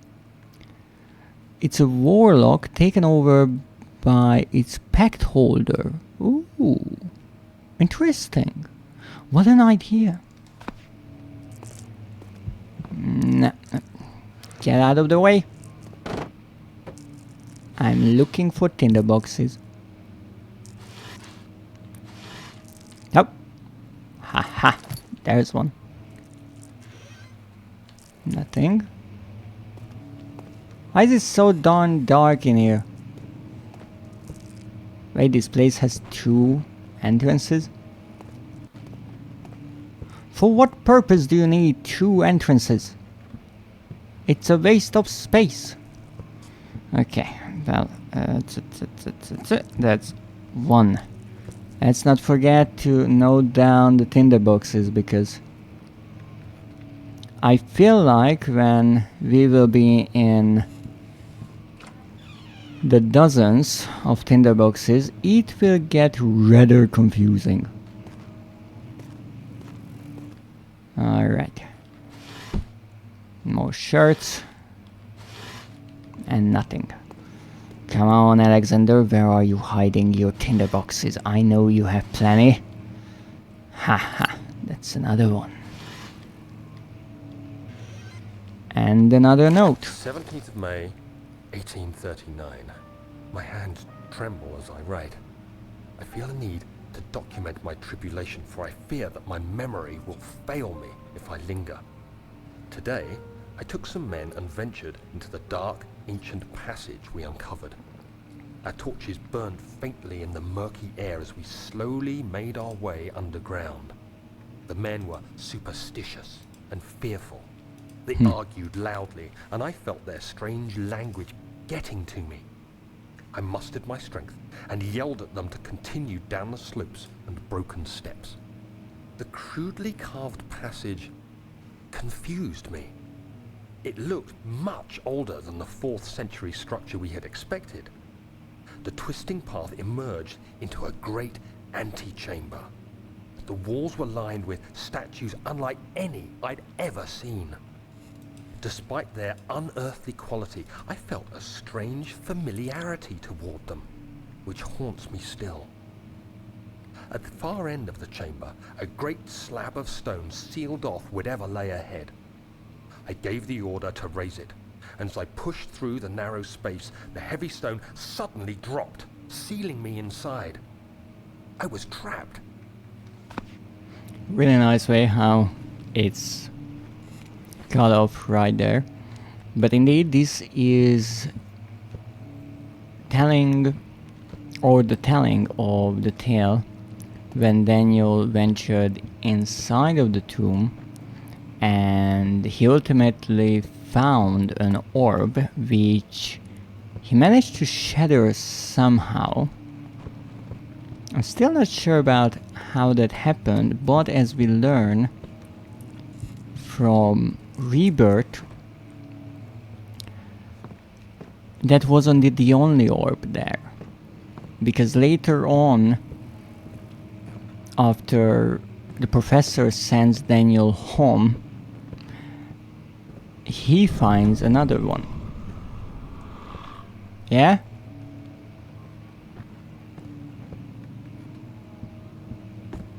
Did I miss something again? Oh, come on, you are supposed to chase me. You can't even rely upon horror games these days. Oh, someone is singing. Nice. Moldy bread. And the chair. And the collapsed ceiling. Is that blood? Ah, it's probably more wine. There's a really surprising amount of wine in this place. Not healthy, I'm telling you, not healthy. Is this halfway through the floor? I feel like it is.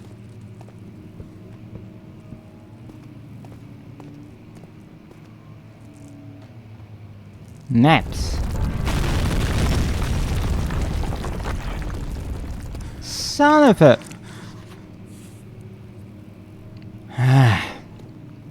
Something always have to happen.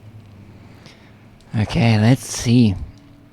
Some sort of... no. Must find a new way out of this area. Yes, Daniel, you're a genius. Indeed, it would be a good idea to get out of here. No tinderboxes here.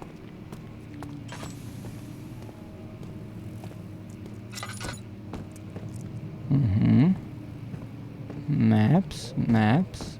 Oh, nothing. Oh.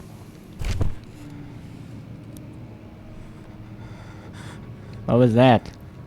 Come on, read the darn thing. 17th of May, 1839. After pounding the unforgiving stone wall for what seemed like Whoa there, Daniel. It was hopeless. I was trapped. I fell to the ground, gasping for air, trying to focus. That's when I saw a faint blue shimmer. My weakened body was heavy to carry, but I managed to push myself toward the enchanting light.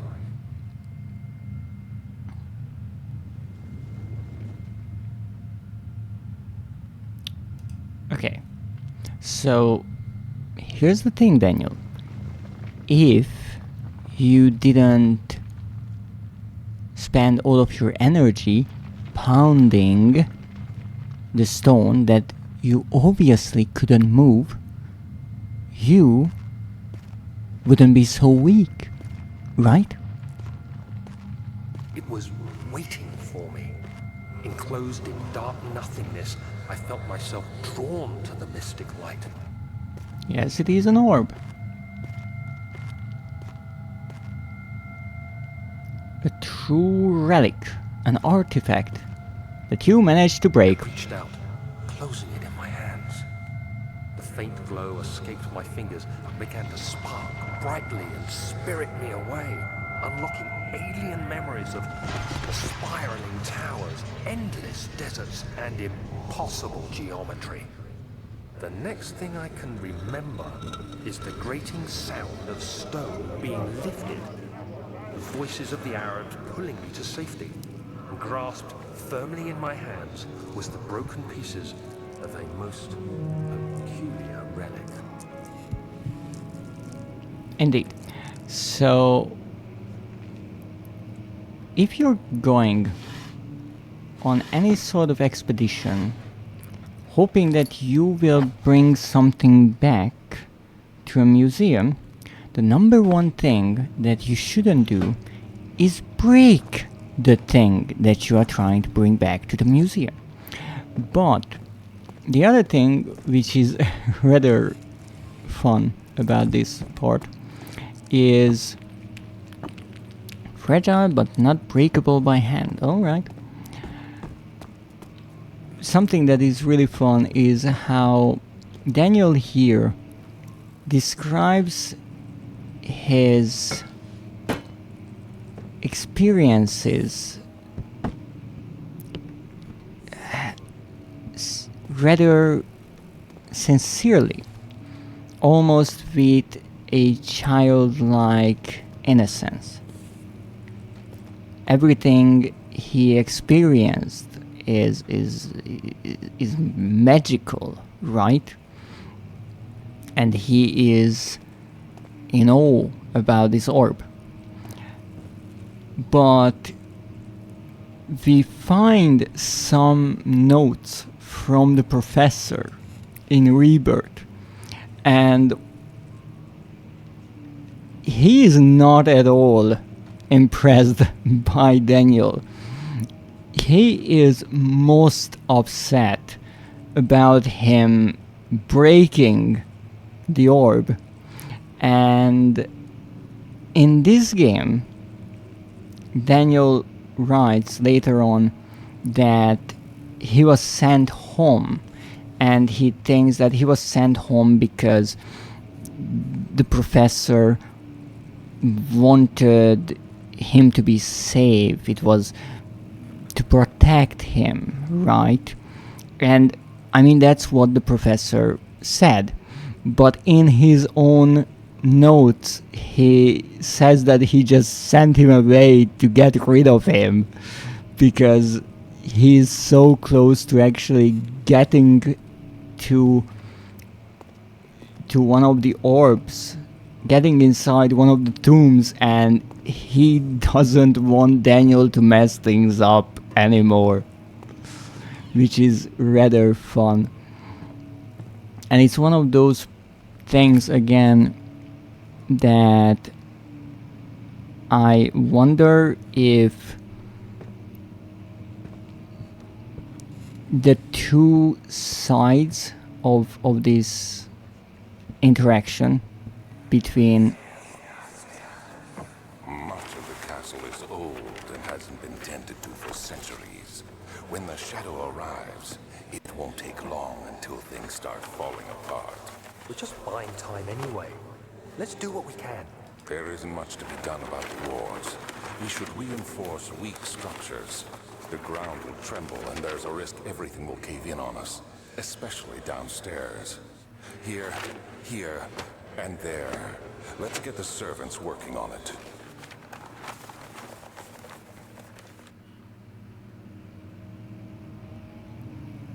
Okay. I was talking. Oh, thank you, Schmoozer. So, I'm not sure if this... Oh, and thank you for the lurk. I hope whatever you're doing, and hopefully that is sleeping, or at least trying to, is going well. So, what I was talking about is I'm not sure if this change in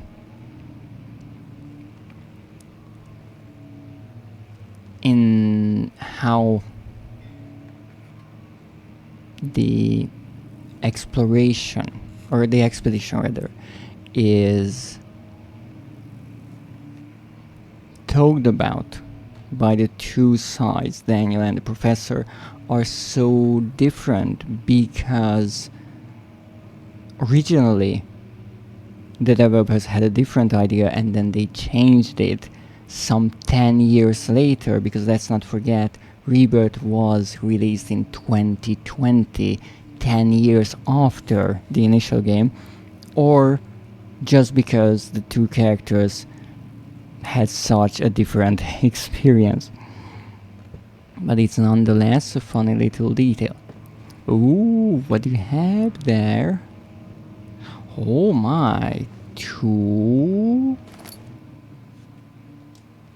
tinderboxes? Am I saying that correctly? 2 tinderboxes, well, thank you. That is 6 tinderboxes. Dreadist is stinky cheese.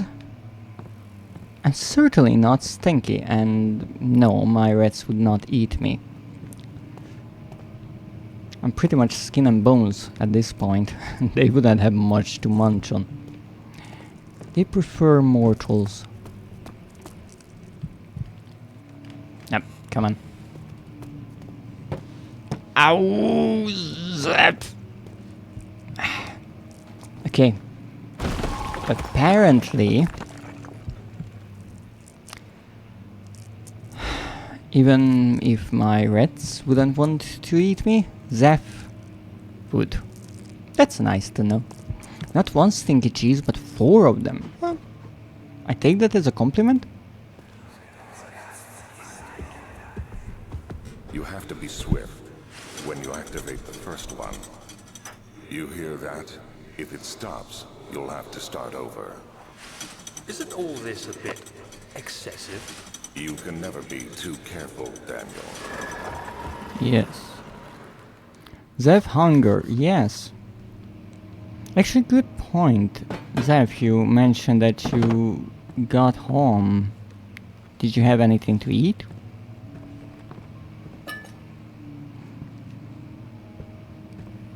Now, let's see if we can find anything here in the big darkness. Oh, that's a page. Let's get that. Professionally open this case. Perfect. Local folklore. Yes, we have some descriptions about the local folklore. That's fun. Number 4. Alrighty. Boxes. Always check behind boxes. You can never know. You can never know. And pull the books. Okay, apparently that's not all of them. Lovely. Where's the next one? Oh, come on. Oh. Come on. Rabbit Daniel. A bit excessive, but nonetheless, absolutely amazing. I love little secret passages. They're so fun to spy on people. Nah, what do we have here? Books. Ooh, what's that? Stinky glitch.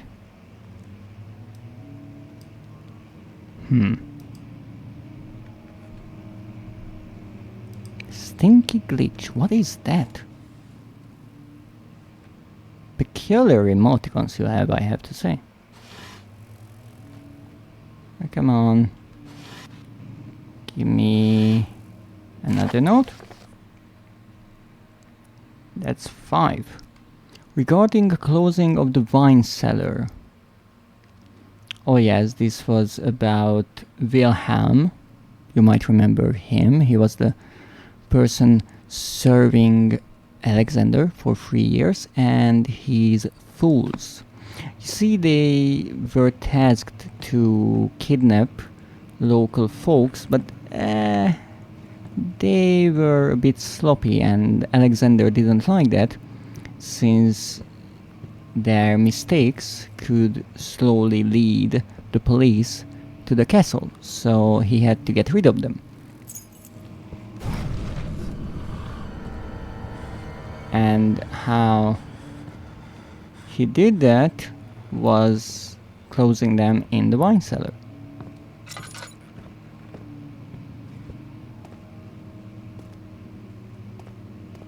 Now what I will do is not care about the scares at all and see if we actually run into any kind of enemies or creatures. Oh, do we have one? Come on, come back. Come back.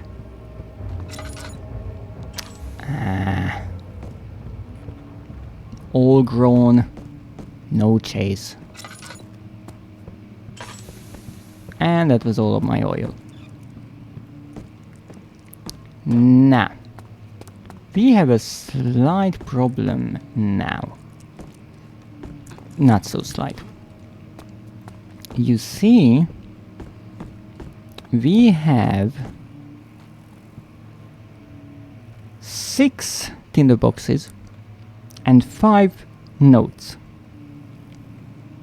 There should be 9 and 6 respectively, meaning it's time to look for them. I'm not sure why that one book could be moved. Oh, you are offering stinky cheese to my rats? That's really nice of you. But you shouldn't spoil them. I don't want them to have any problems with eating so much stinky cheese. And I also wouldn't want them to stink up the place.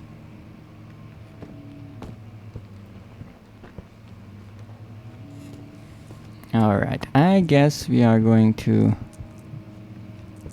go here. What is this place even?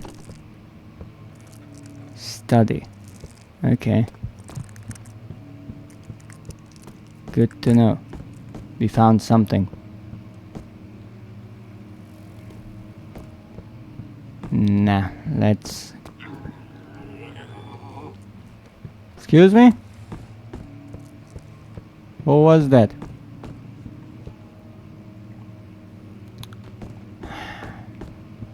Just the sounds. And that's why this game is really well made. Because in the beginning, you are not being chased around by anything. You only hear the sounds, and that's enough. That's more than enough. And because you don't see the enemies, you are left to imagine what's making those sounds. And your imagination, it can scare you more than anything the developers could show you. Now let's see. Did I miss anything here? No, no, no, no. Okay. So this is where we come in. This is good. This is the stuff. Wasn't the study logged? Oh, apparently this door of the study is locked for some other reason. Okay, I opened this. I opened these. Now, this is rather interesting because I would say that I checked everything and yet I'm missing a lot. So this is how we get to this main area. Alright. Let's see, do we have anything underneath the chairs? Piano. I can't play the piano. A shame.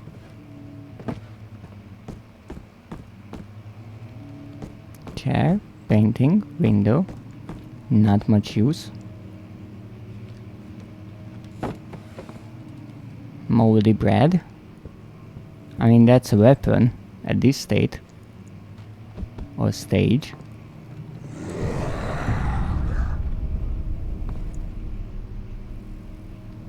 You know, that could have worked much better if I saw you. Yeah. Yeah, much better. But good to know that if I stay here for too long, you don't like that. Okay, so this caved in. Alright. This is no good. Not at all good. I hope at least in one area you can't miss things because areas cave in or things like that. Alright, nothing here. Not. Oh. Wait a moment. Save. Thank you. It's a good idea. I still can't, but it reminds me to do my best and get all of the tinderboxes in a given area before I leave, which is exactly what I'm trying to do. Oh, what's that? Books. Lovely. Now what I need.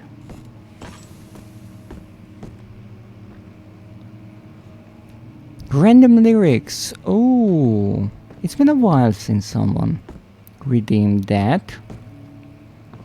I should actually add more songs to the list. But that song, let me look at it in a moment. Give Daniel some sunlight. He's a bit of a plant. He needs plenty of sunlight. Unstoppable by the Score. I would say it's a somewhat unknown song. I once heard it in a YouTube video and that's how I found it. And it's kind of an upbringing song, a hopeful one.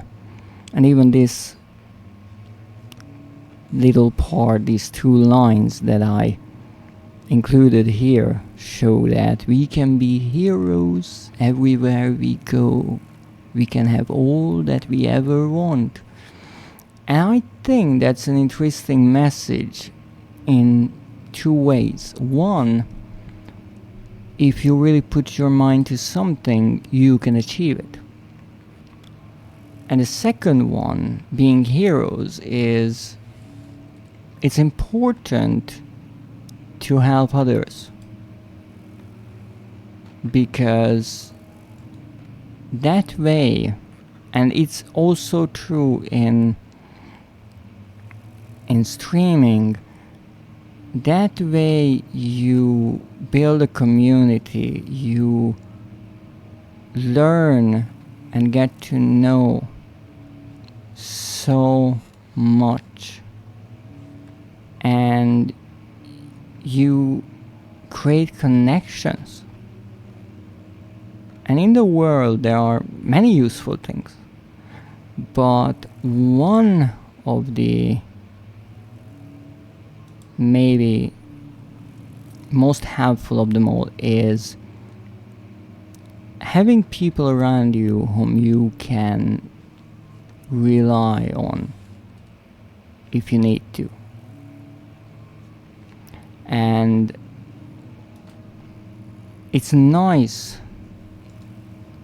at least in my opinion, to see that in the VTuber community there are so many wonderful people, and you can see that so many of the streamers are friends and they help each other out and they retweet or repost each other's streams, their schedules.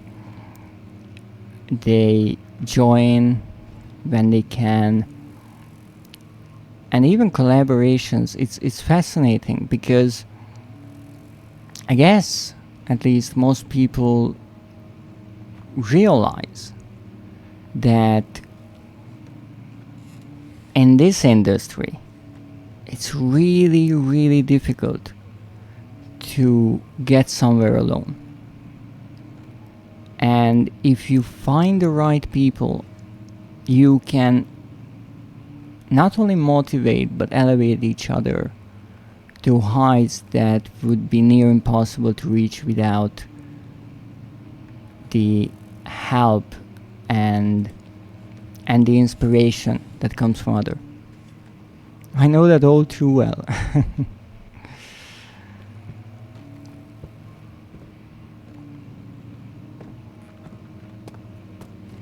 Now let's see if I can find our missing tinderboxes, because we are missing way too many of them, and I am not liking that. Those pesky developers hid them from me. Pesky developers. Not here. Don't you dare tell me that I'm stuck. Good. The game got scared of me. That's how it should be. The Kingdom of Prussia. Really useful, but not right now.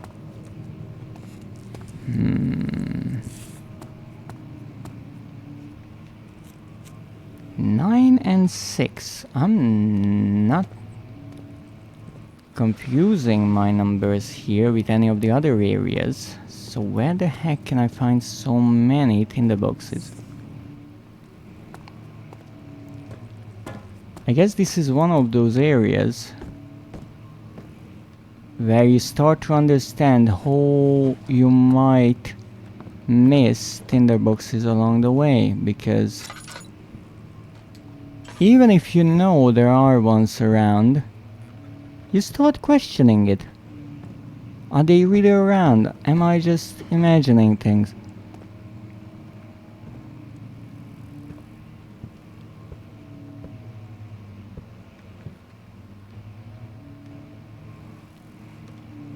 Oh, that's a quill.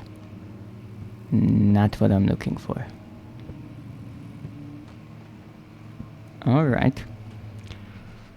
Let me check. I have 20. Okay, that's about fine. And notes, I have 4. Diaries, I have 3. That's... Wait, what?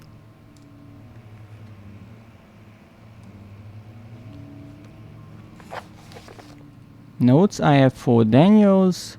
Note to self was 1. And then we found the Wilhelm contract, the local folklore, and regarding closing the wine cellar, and the 3 diaries. Oh, okay, so we do have the diaries. It appears I forgot to note one of them down. That's why it's important to double check. But I'm still missing 3 tinderboxes. That's troubling. And I can't leave without my tinderboxes. I mean, they are the reason I'm here.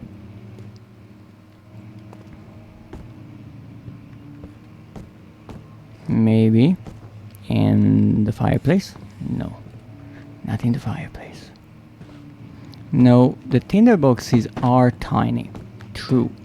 However, the one useful thing in this game, or rather useful thing in this game, is that if you are in the dark, items you can interact with start to glow with a slight bluish tint. So even though we are ruining our sanity, we can check for items we missed even in the dark areas, and maybe it's almost easier to check like this than using a lamp. I'm still not sure why my sanity, or rather Daniel's sanity, is made out of eggshells, but to each their own, I'd say.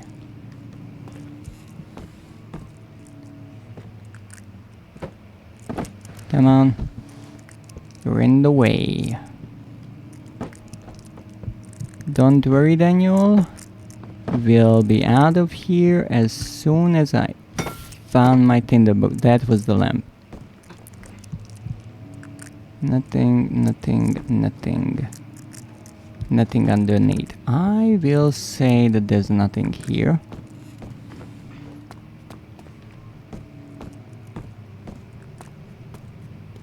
There was nothing here.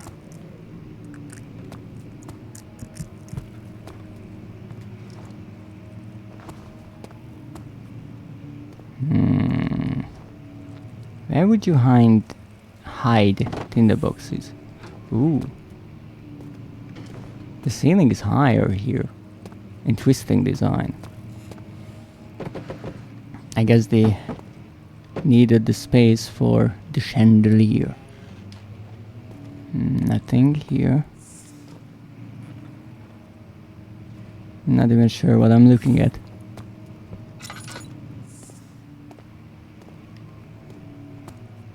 Nothing. This is the floor plans. I've been here and I checked everything. At least I want to say that I checked everything. Not even underneath the shelves. Okay. Oh, I'm burning through my oil so quickly. Not good. Nothing here, nothing here, nothing here. I checked that place, I checked that place, I checked this place. Oh, this is most concerning. Okay. But I think it's not here, or at least in this area. So let's check this door. I checked this corner. Nothing. This is the other side of the study. Nothing here. Nothing here. Probably alright. Nothing there. Oh, well, I missed this place entirely. I picked up a tinderbox.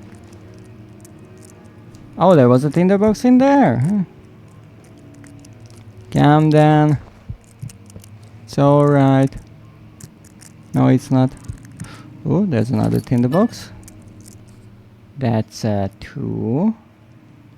So we're only missing 1 tinderbox. Yes! Yes! Where is it? It must be here. At least I really hope so. Oh, come on, don't do it with me. Don't be like that. Alright. That's not a box I can open. Not here. Not here. Nothing there, unfortunate. Not there. Not here. Not there.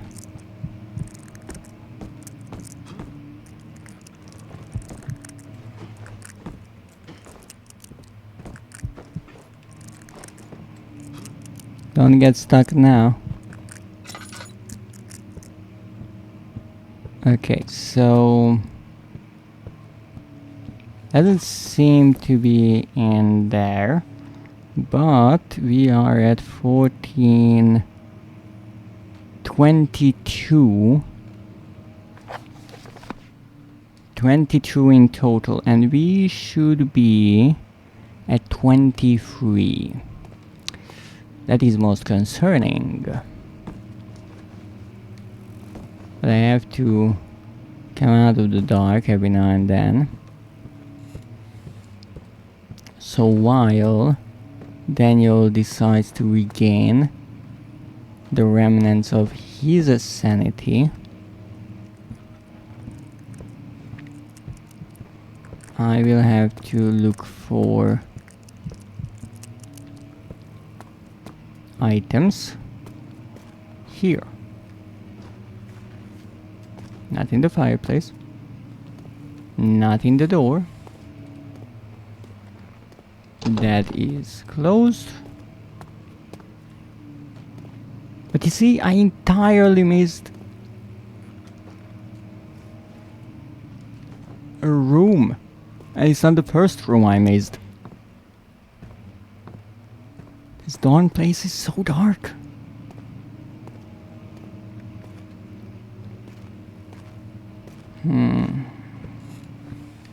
Could I light that?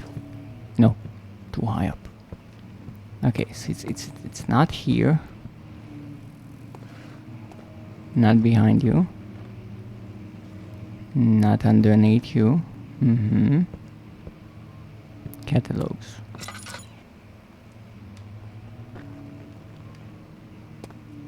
Been here, done that.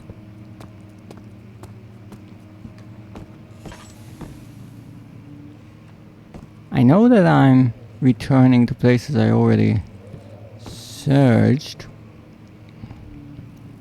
but I have little choice in the matter.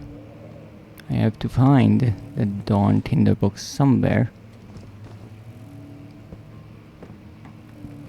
And it must be somewhere. And you see, even like this, even knowing that it is somewhere in this area, and this area is not that big, I'm still struggling. I'm still struggling to find it. Isn't that amazing?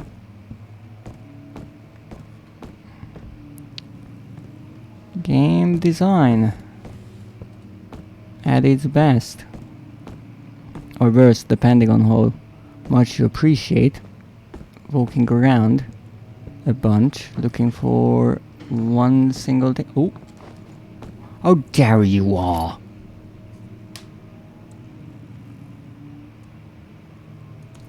And we have it. Okay, time to leave. Into the wine cellar we go. What's my sanity is like? Head is pounding and hands are shaking. Ah, that's normal. That's just the usual.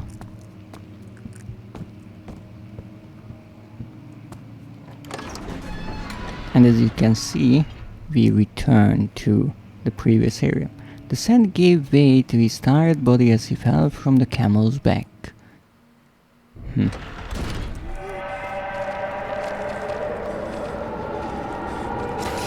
Oh, right.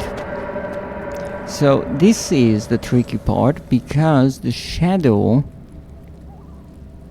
now engulfed this area. Because I got the key item, which in this case, no pun intended, is the wine cellar key. No, because of that, I'm not even sure if I could return,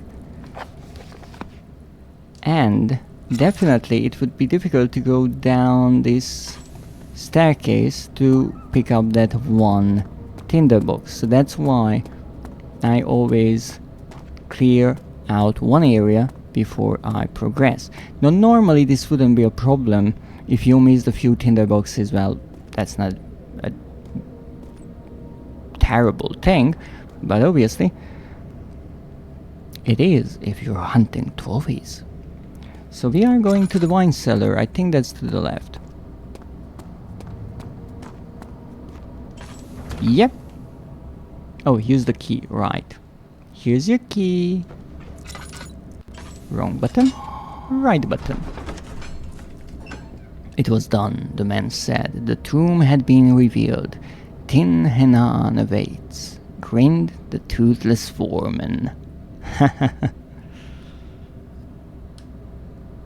Who was that? I don't think the professor. Beware, when standing in darkness, your sanity will slowly drain. Turn on lights in the environment using tinderboxes or search for other sources of light.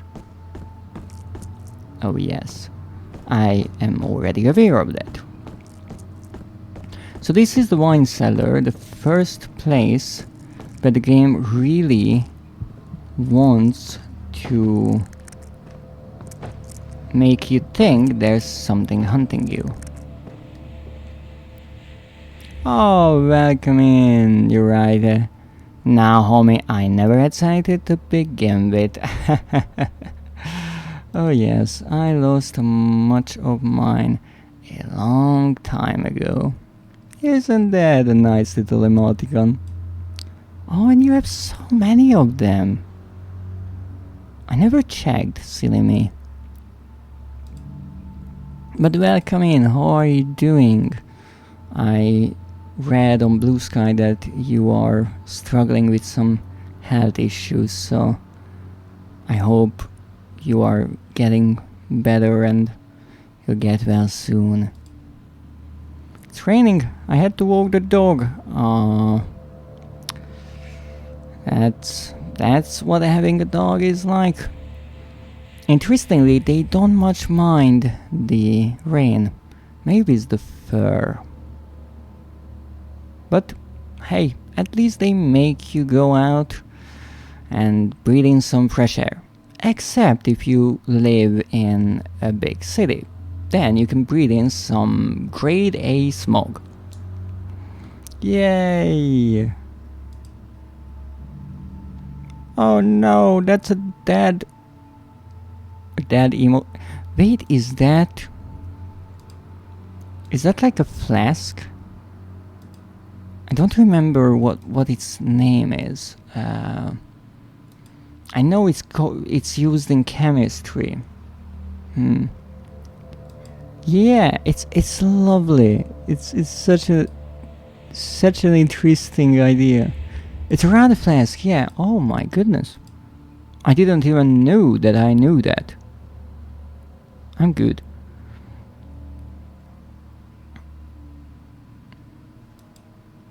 I think round flask is better than Erlenmeyer. I think those have flat bottoms and they are more round than circular. But I might be wrong here. It's chronic disease, it's alive. Oh, I'm sorry to hear that. Yeah, and they are a cone. Oh yes.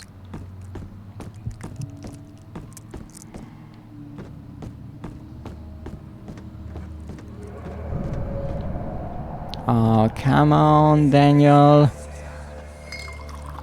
Where did the Baron go? Who cares? He left us enough wine to last us a lifetime.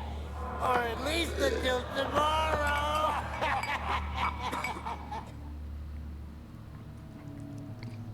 Well, the only thing they don't know is that the Baron poisoned the wine, but they won't figure that out for a bit. There goes my lamp. If an enemy is near, there is no enemy around. I know you are just trying to scare me. Game.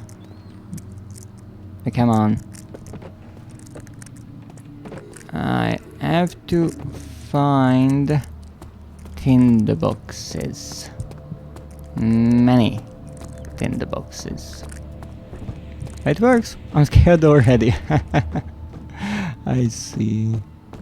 Well, it is true that this first Amnesia game is really good when it comes to the atmosphere. And they perfected in some ways building that atmosphere with only sound and game design and really the environment, because throughout a good portion of the game you are never chased, you don't even see any kind of enemy, you are not really in danger, but you don't know that. And that's the lovely part. Now, because I already played through this game and I know roughly what to expect, and also I'm looking for collectibles, I obviously completely disregard any kind of scares, because I mean, I'm a monster. What is there to scare me?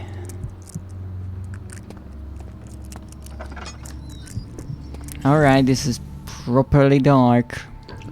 This is the one part of... yuck. That is the one part of Amnesia that I don't like as much. How your light source is limited. I understand that it helps the atmosphere and also it makes you rush. What's happening? Oh, feels like my chest is going to burst. Because it is. My God! Wilhelm, do something! Except we're not getting out of here. How can you say that? Alexander, you piece of shit! Let us out of here!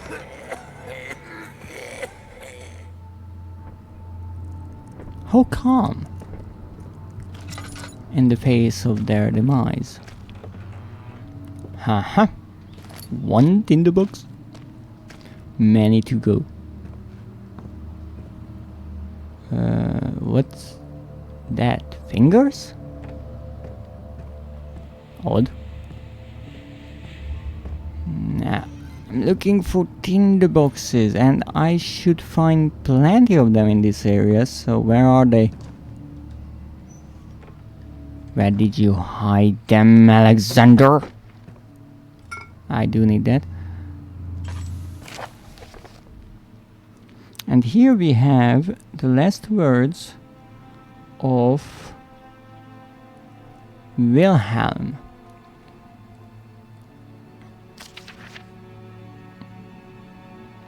Aqua Regia, nice drink. I don't think it shall be drunk.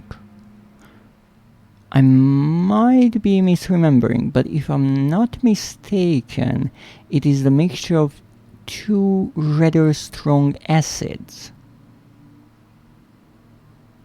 But I would need to look it up. But hey, that's why we are here. And even though I mostly like to learn about language, why not? This is a word as well, even though once again I think it's in Latin. How do you even say its name? That's something I should learn.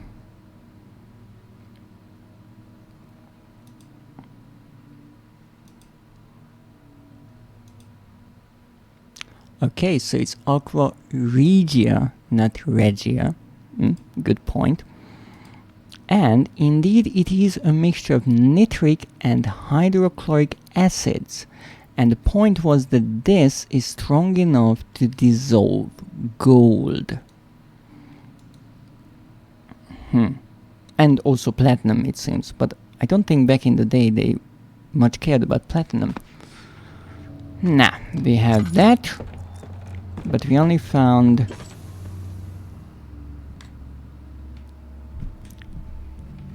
only one tinderbox, and we should have 8. Yeah, I mean those 2 acids are kinda skinny. Skinny. Okay. I see someone have high standards. The protons that they deliver, what an ionic force. Nah.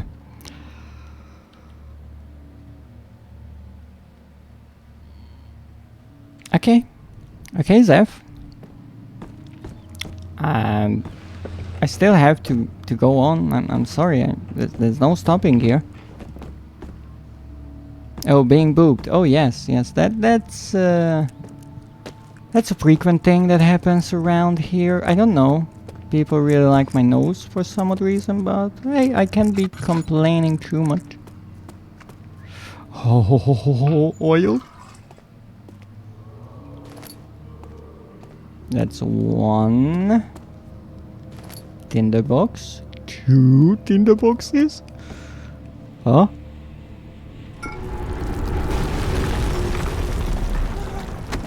That wasn't a tinderbox. That was the ceiling on top of my head.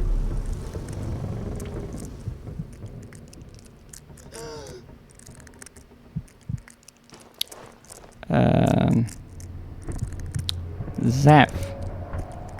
I do have a nose, you know.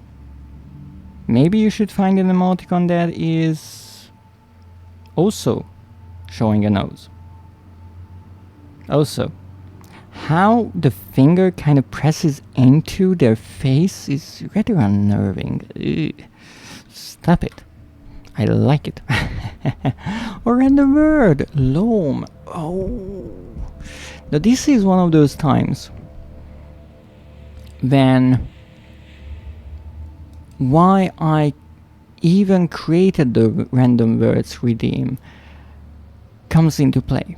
Because my idea was that because I find so many fascinating words that I really, really rarely hear or use, it would be a good idea to have a redeem that randomly reminds me of them as a sort of practice, right? But if you go long enough without hearing or using a word, you might be forgetting them. Loam. Now, here's my guess what loam is, and then we check what it really is. I think it's a kind of soil. But what kind? It's something with sand. I want to say it's a kind of mixture of sand and clay.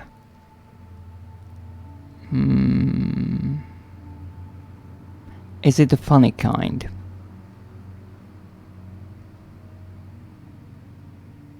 The funny kind of what? Sorry, I'm using all of my brain power to kind of remember what this word might be, so I might need a bit of explanation. Oh, soil. I'm not sure. You're saying I think that's a kind of soil.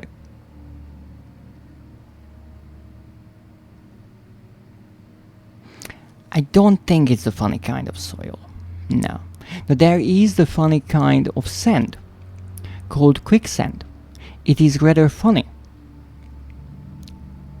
Or rather entertaining, if you're not the one who is being swallowed by it. If you're just an onlooker, it is rather funny, yes. But it's false advertising. It's not quick. True.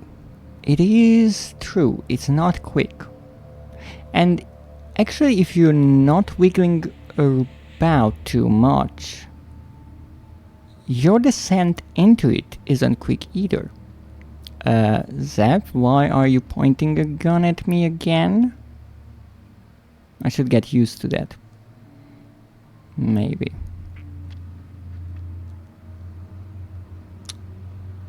Now, I'm thinking between two different things. That it's either kind of soil. Not the again. Oh, it happens all the time. Don't worry about it. It's just how Zeph shows their... actually, I don't even know what kind of emotion is shown like that. But it must be something nice, right? So one of my guesses is it's a kind of soil. The other one, that it's sediment from rivers. But I think it's the former. Yes, it is soil. Specifically, a soil consisting of a mixture of varying proportions of clay, silt, and sand. Alright, so I wasn't so far off. I'm happy about that. It is indeed soil. And it's a mixture of clay, sand, and silt. That's the thing I actually mixed it up with. Pun intended or not. So silt is loose sedimentary material, mostly found around rivers. So silt is one part of loam. And I think this word I heard, or rather read, in the second Amnesia game, A Machine for Pigs, where the main character talks about the ground.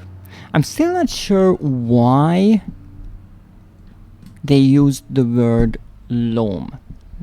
Now that game has a much more sophisticated and difficult language, so it might be the fact that it's a rare word, or maybe because it's British, even though I don't see that it would be.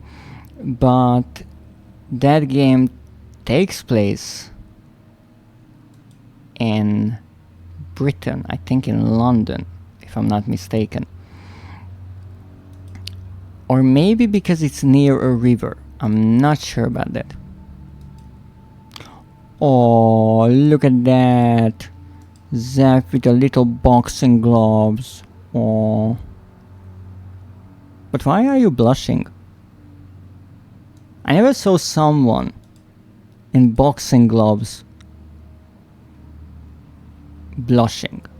That's odd. Is that some kind of a kink I'm not aware of?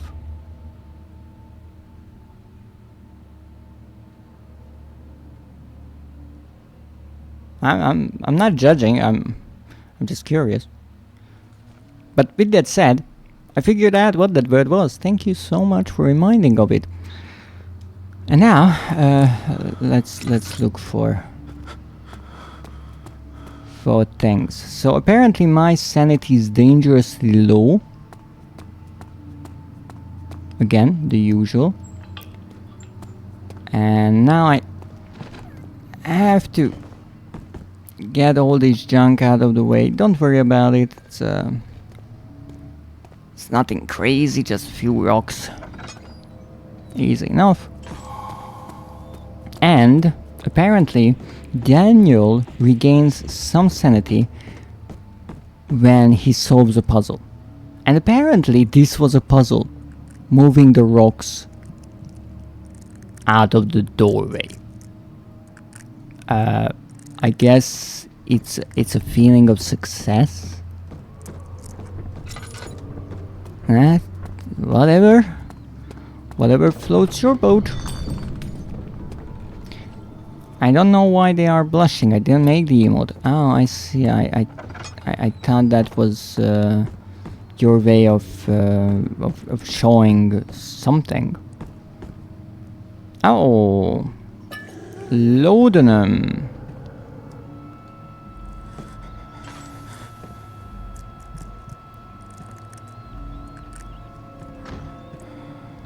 Don't worry, they are probably not there. Or maybe they are, who knows. We're still looking for the tinderboxes. I will run out of oil. That's okay. What's the worst that can happen? We might just go mad. Once again, been there, done that. So oh, another. Oh, wait, this is where I entered. Oh, goodness, all this motion blur is making me sick. What the heck is that? It's a rock. Ouch. Okay,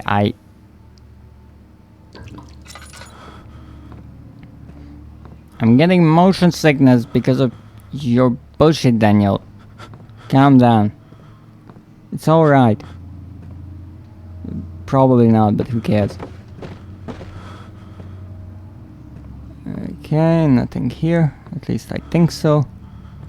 Oh, welcome in, Elior. Thank you for the daily check-in. As you can see, I'm trying to make sure Daniel is not going mad and it's not working out too well.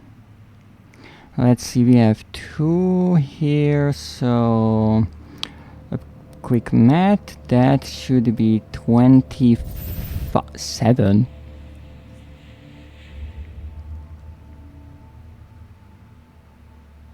I might have forgotten to note down a few.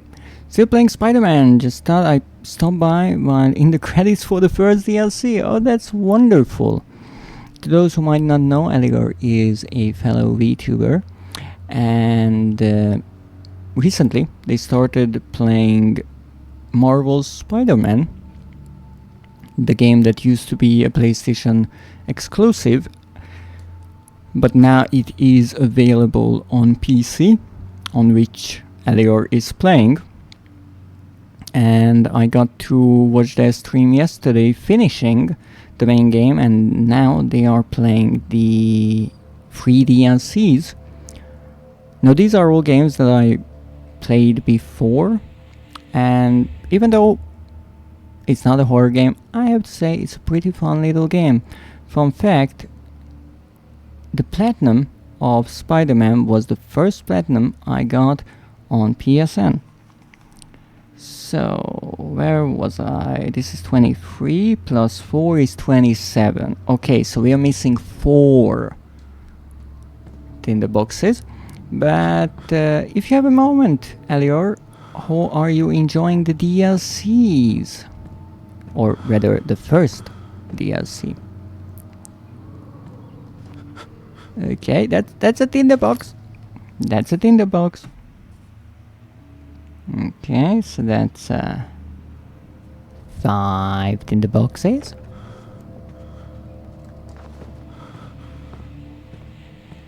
I'm not sure how this playthrough will go like this, because I'm wasting oil and sanity a lot. So you want all tinderboxes? What are you planning on? Arson? You know, sometimes it's almost annoying how clever my viewers are. They see right through my plans. Well, I can't deny that I had that idea, just burning down this entire place. But no, actually it is for a trophy. Because interestingly, there is a trophy for this game. Ow. that requires me to collect all of the tinderboxes, which to me at least is absolutely fascinating, because I just did a playthrough of this game. Well, in that case, you know that tinderboxes are consumables in this game. And so when I finished my initial playthrough on stream a few months ago, I checked what trophies I missed, and it turned out, well, you have to gather all of the tinderboxes, and there are many.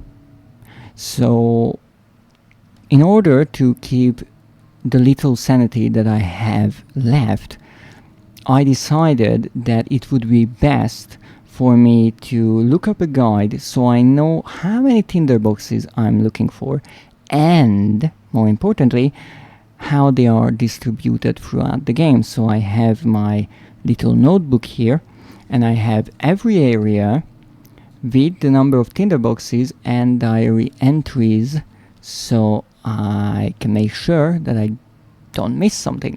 And it's still difficult to find them. But I'm a scaredy cat. The screams. I screamed.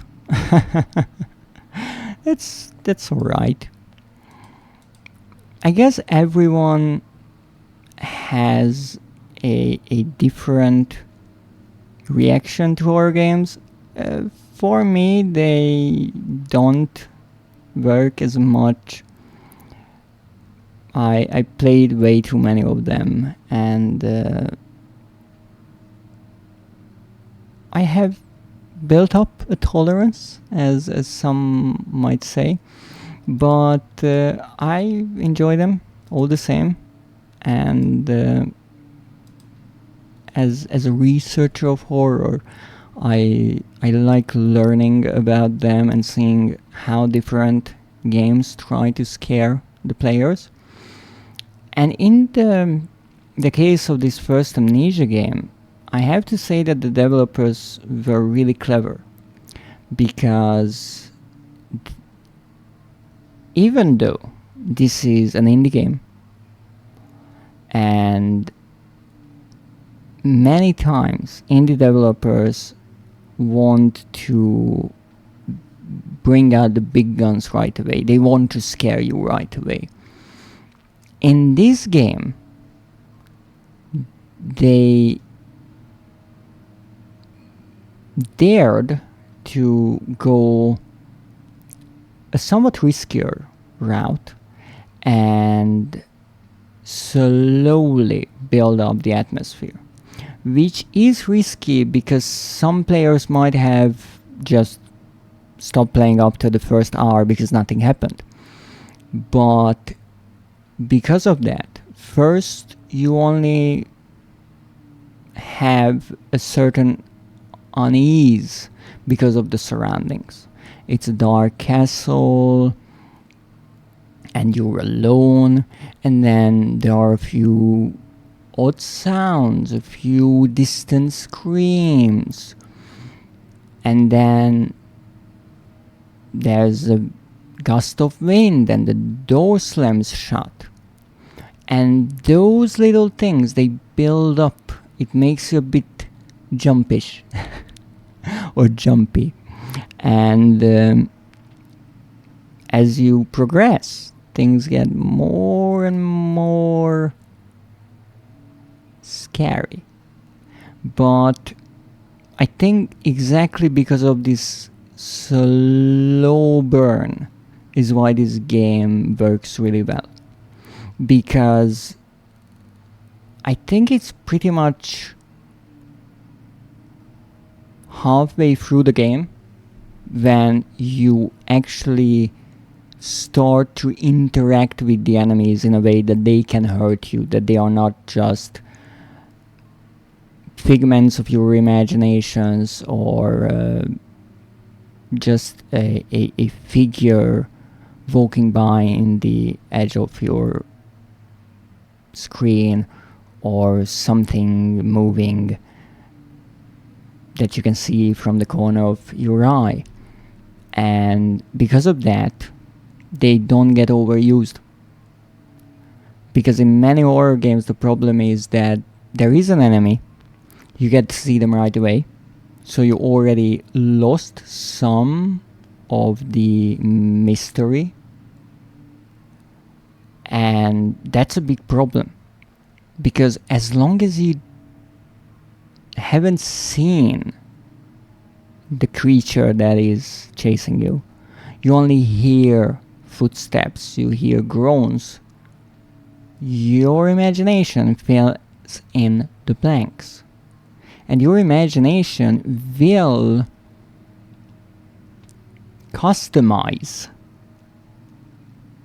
that source of horror with the things that you are afraid of.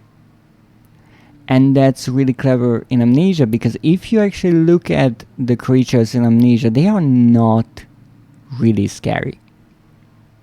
The main gatherers, they are almost silly looking. But because you don't see them for a long time, you don't come face to face with them, you always just see a glimpse of them. They remain somewhat scary. No, with this game, because it became so popular, I think almost everyone saw the creatures, so they don't work as well anymore. But it's indeed fun. And just like that scream, if you are just walking in a dark hallway and you're constantly under pressure because you're running out of sanity, you're running out of oil, you can't see anything, and you're trying to juggle your resources and decide whether you want to see what the heck is around you or try to save on oil. Anything can scare you. Just a random scream. Wow, poor guys, they just have their jaw droopy. Yes, indeed. They look silly to me. I think the other creatures from Amnesia might be a bit more scary, but based on all of the creatures that I've seen from the entire franchise, I couldn't necessarily say that there is one creature that is so terrifying that even in broad daylight they would be that scary. They are, to a point. Maybe the creature in the bunker comes closest to something that's bordering on body horror and can be really disturbing. But again, you never really get a close look. This game ain't scary, they are all cute and adorable, yes. Well, they are not necessarily cute and adorable, they are poor victims of Alexander's, well, not experiments, but cruelness. No, yes, I will check if there's a tinderbox amongst all the barrels, because there might be one. And yes, I will waste all my oil. Shut up! I'm working.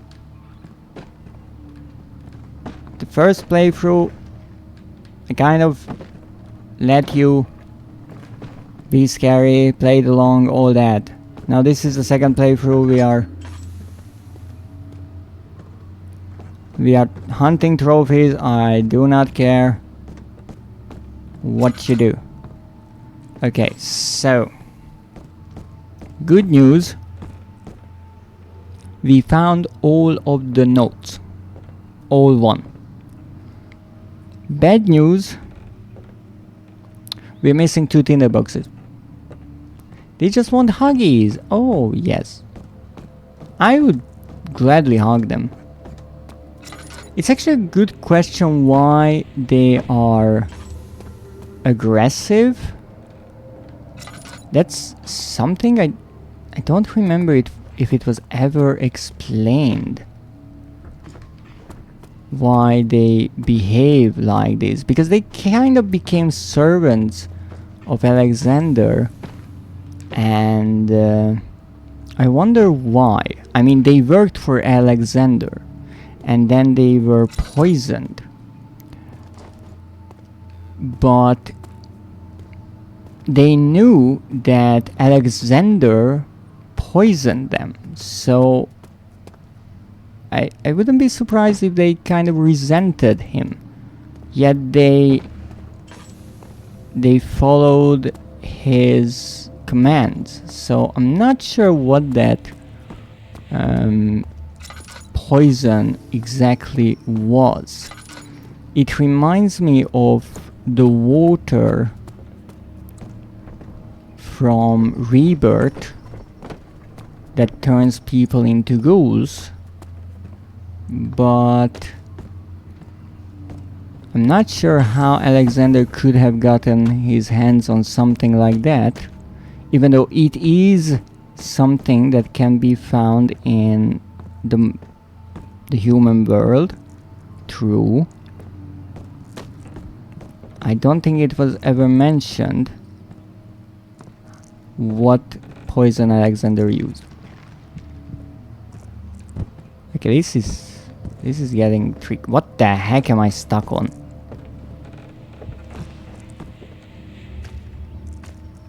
Oh, searching in the darkness. I better get used to this. I too would be evil if I was a ghost creature. There are kind ghosts. I don't know why people believe that every ghost has to be evil. It's interesting because when I was looking up a word for my dictionary entries, spectre, I found that there are many words for ghosts, and there's not a lot of difference between them, but spectre was described as a ghost that is usually evil. Not sure why. That wasn't explained. I guess they have some sort of reason to behave like that. Much like in Japanese folklore, there are many vengeful spirits who behave as such because they were wronged or they were killed. That's a pebble. But where is the fun in that? Okay, fair point. It's difficult to argue with you, Zeph, you know that? Okay, so dear viewers, if you see a tinderbox, don't forget to let me know. Now, if you see just anything, also let me know, because I can see absolutely anything, and that is concerning. Behind you, maybe, no. They are called yokai or ghosts. Oh yes, there are many kinds of folklore creatures in Japan. It's rather fascinating, at least to me.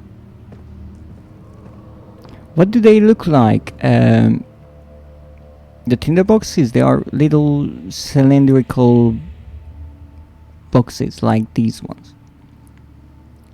I'm eating a mochi. Oh, a mochi. Wait. That's not a tea. If I'm remembering correctly, that is a Japanese snack? I can't recall exactly what they look like, however.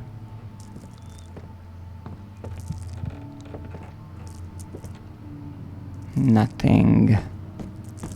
It would be so easy to just say I will return later and leave, but can't do that. We have to continue our search one way or another. Oops, I broke something. Not that I care much, but I broke something.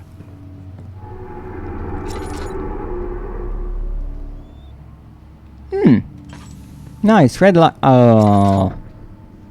I was hoping the light would stay. Shit.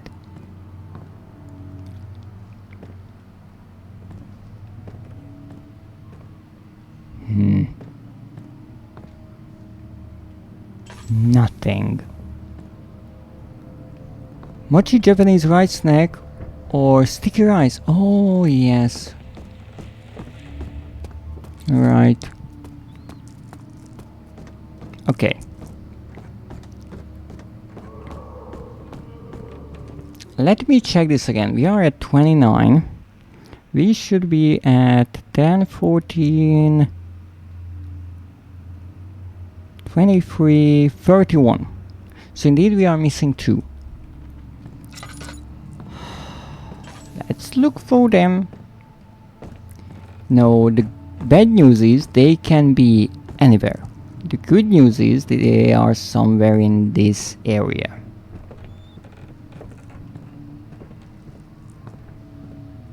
And I will find them. One way or another, but I will find them.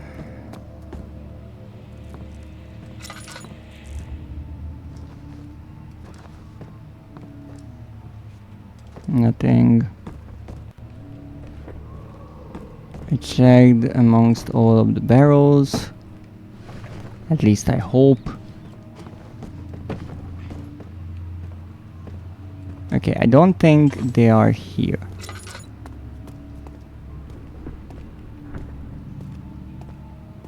Now they could be here, out in the open. So let me use my little lamp oil that's left to check around here. A few boxes. I don't think there's anything underneath the staircase. Oh, they are hidden.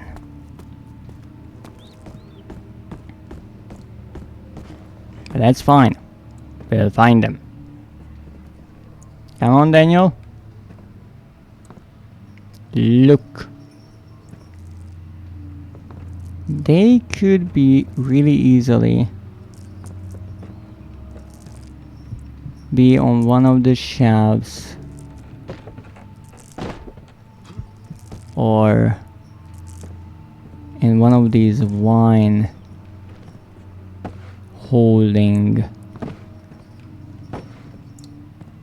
furniture pieces. Not sure how you would call them. Don't worry, Daniel, everything's fine. I mean, your sanity can't get any worse, so that's a win. I don't even want to imagine how I will be looking for these tinderboxes when I'm actually being chased by creatures. That will be ever so fun. Nothing. Well, I knew that this would be difficult. I wasn't expecting exactly this, but makes sense that I spend all of my time looking around in the dark. Rock. Box, box, box. Nothing. No.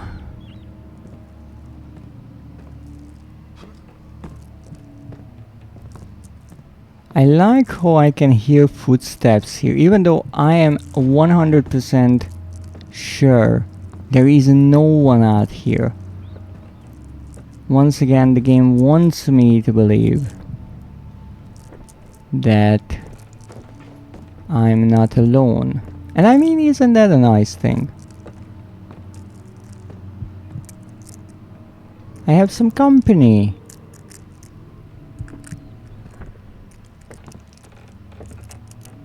And based on these sounds, I'm making an omelette out of my sanity. It's a sanity omelette. Nice. Not being alone is great for a streamer. Indeed, you are right. I spend so many streams alone. Oh, there are bugs on my screen. But I am really happy that I got my wonderful viewers here now. And they can watch me look for tinderboxes. Isn't it fascinating? That was all my oil. Oh boy.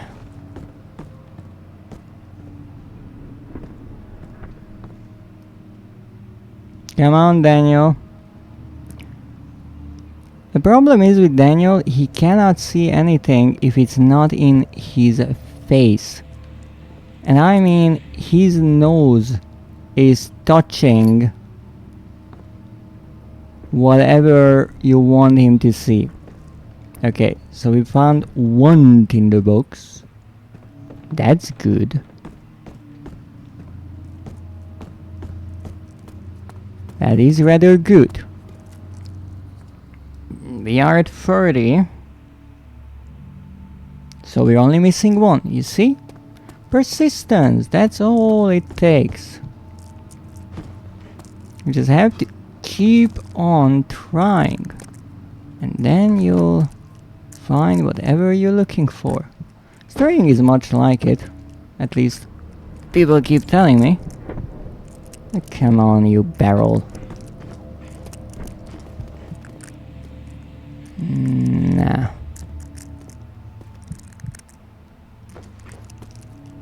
These shelves are filled with boxes. And that's annoying because I have to check if there's a tinderbox there. And they could have hidden a tinderbox behind the boxes. Those pesky developers. Nothing behind here. Alright.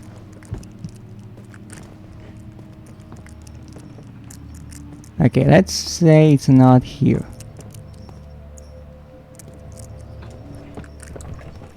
The sound of the chains swinging in the air. It's rather nice, I have to say. I don't know where we have chains even. But that's okay. At this point, I'm honestly curious when Daniel will pass out in a fit of insanity. Oh! Ah, no, those are just entrails. Don't you hate it when that happens? But what's that? Ah, that's another piece of meat. Nothing in this. Nothing here.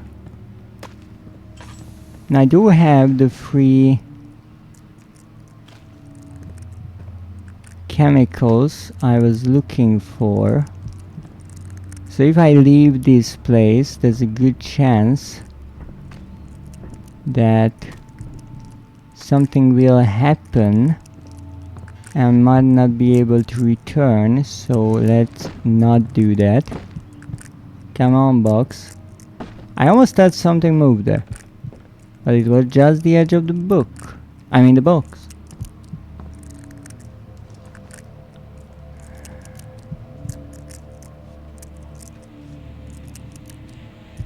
Nothing. Nothing in there.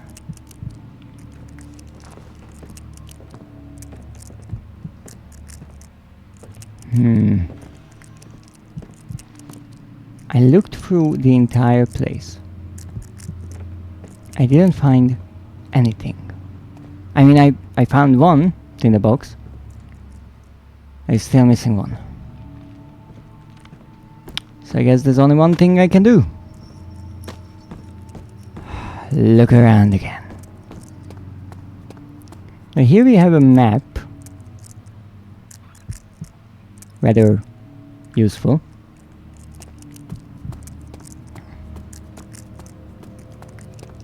Okay, let's start here this time around. Maybe I should start using the tinderboxes to actually light something. That way I could see a darn thing, but I'm not sure.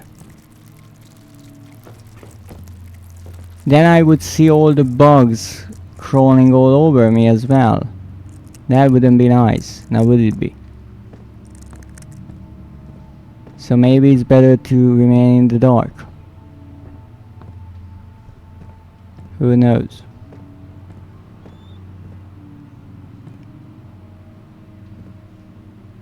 Oh, that's a... that is a spider web. A rather bright spider web. Come on. I'm gonna destroy all your booze. Take that. Oh, welcome in, Knuckles. Welcome to the insanity of looking for tinderboxes in Amnesia. Because someone made this a trophy. How are you doing today? Oh, what's that? Ah, that's just a piece of cobblestone.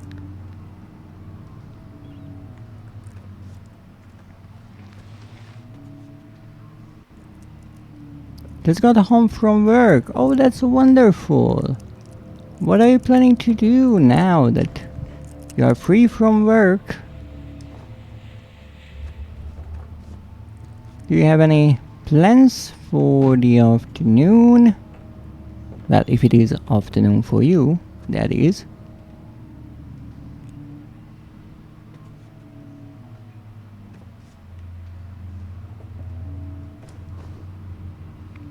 All I see is booze. I need tinderboxes, not booze. Nothing. I'll chill, and it's almost 9. Oh, I see. But in that case, good evening to you. I can't see anything. Daniel! For fuck's sake! Try to work with me here. I mean, I already have the gamma up. Maybe I will have to turn it up even more.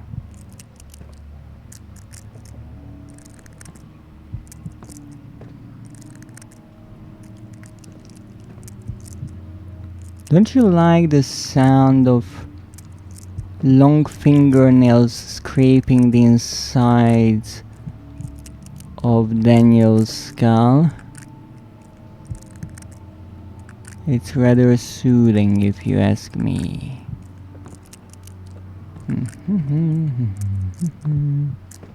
What's this? Oh, it's a door.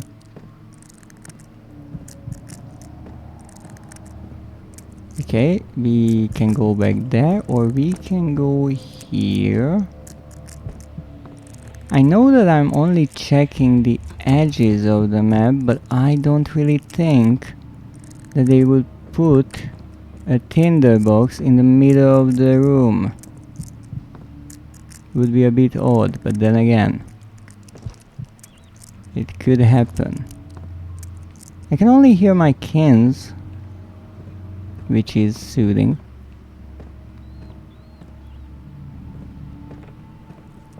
Okay, so there's a wall here. Box. Wall. Box. More box and more wall. Light. Daniel likes light. I guess that's why he's not a big fan of this dark descent. And nothing there. Stop trying to scare me. Poor Daniel is already should be admitted to a mental hospital at this point.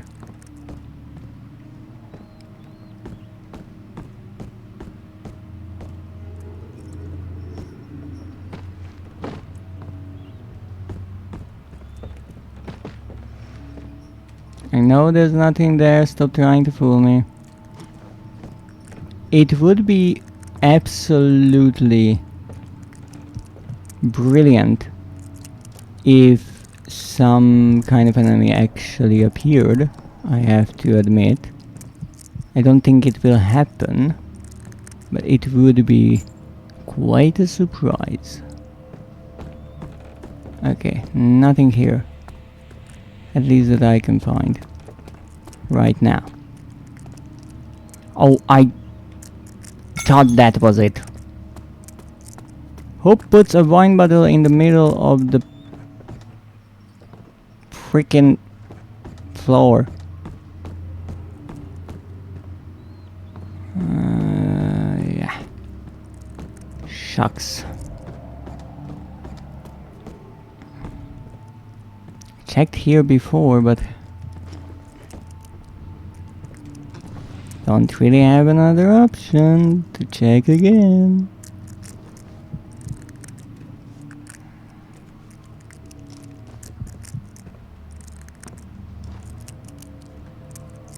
No. The problem with all of these barrels is the fact that the tinderbox could be amongst them. But I don't know if the tinderboxes can be moved by other objects. And that's a big question, because if yes, then we are in trouble. Given that if they... What? So if they can be moved, that means that if I move something out of the way, I might knock over the tinderboxes and make it even more difficult to find them, or lose them amongst the clutter. Maybe here. Could it be? Come on.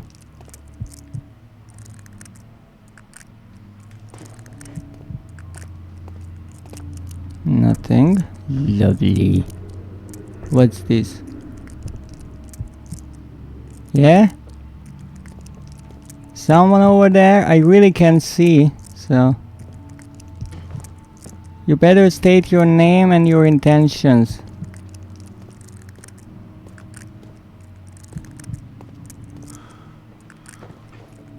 Poor Daniel is a nervous wreck at this point. Can't blame them. Really pushing the game to its limits when it comes to patience. It's not my fault they came up with this idea. That is crazy. Oh yeah. Yeah. Well, I'm sure he'll be fine as soon as I find the last darn thing and get out of here. If that will happen, that is. I'm not sure. I've never seen anyone dying to insanity in this game. I'm not sure if you can die to sanity. It can cause the character to collapse, and near enemies that can be fatal. So in an indirect way you can die because of it.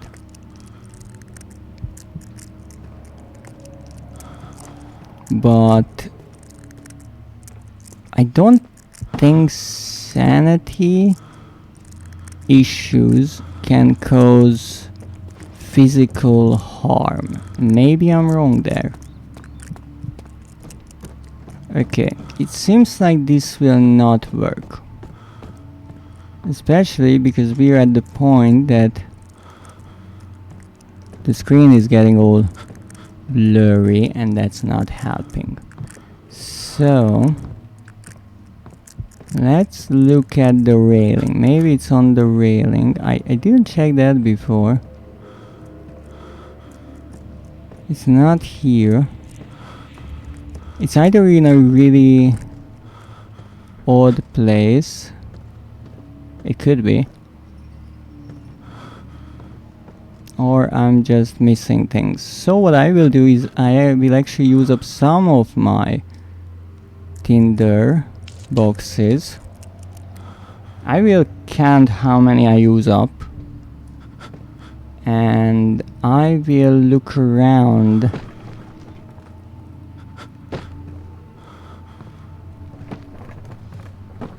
next to these lights. Oh, it would be so nice if you calm down, Daniel. It would be so nice. Now this is not much light, that's for sure. But it is light. Better than nothing.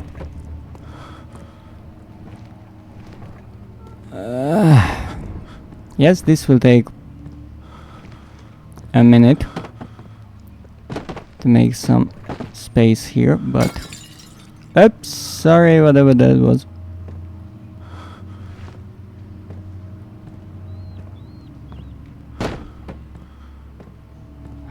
Oh, these darn empty barrels. Now, how do I know they are empty? Well, really simple, I can leave them up. So I have to say those people who turned into the gatherers, they certainly drank a few bottles of this stuff, if not barrels.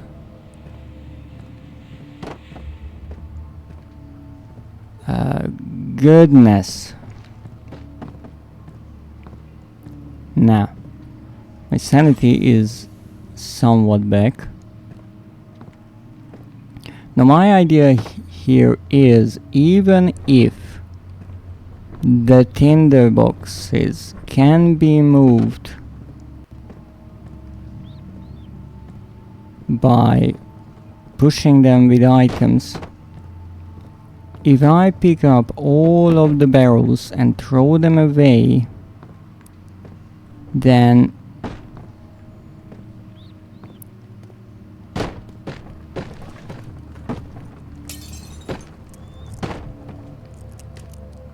the tinderbox will remain on the ground and I will be able to spot it. Not sure if it's here. Not at all. But that's the best I can do right now.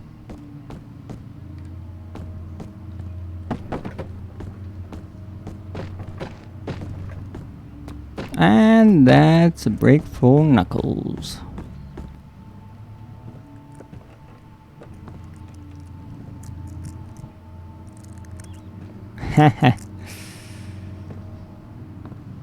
Okay, there's nothing in this corner.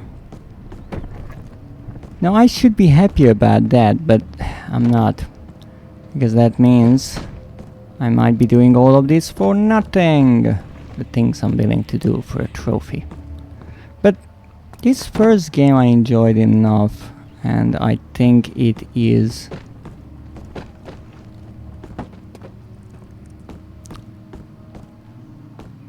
it is well made enough that it deserves me to spend my time getting the platinum trophy. And of fucking course there's nothing here. The tinderbox is definitely not here. That's for certain. Alright. Next room.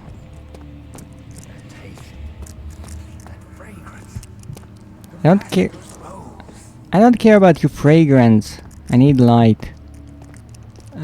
Is there a torch anywhere that I could use? Okay, there's one torch here. So let's use that. Okay, nothing here. We have a bunch of stones. Okay. Of course, Warframe server is dead. Oh. That's why it's a good idea to always have a backup offline game that you can enjoy. Something like this. Amnesia. Created before the world turned into an industry obsessed with microtransactions. I know, it's almost impossible to believe it. Oh, I thought this was actually a pillar. Apparently it's just junk. I play only online games, MMOs. Oh.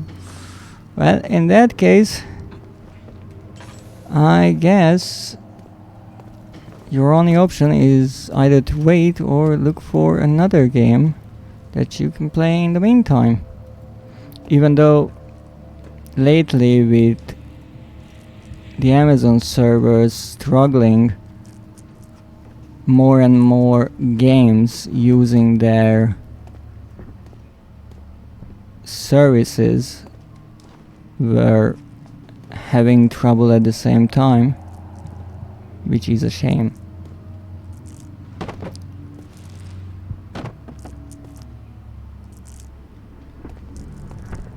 What's that? Quill, not what I need.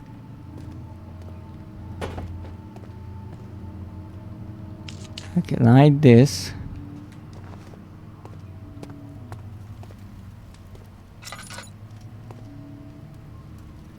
Not how did I do that? Warframe has a massive update today. New frame. Oh, then that might be why the servers are offline momentarily. Maybe it's a maintenance thing. Warframe have an event. That's the reason, I think. Just too many people. Ooh. Well, if you make an event and it manages to bring so many players that the servers fail, I guess that's a win. Not necessarily for the players, because it's that bit annoying, but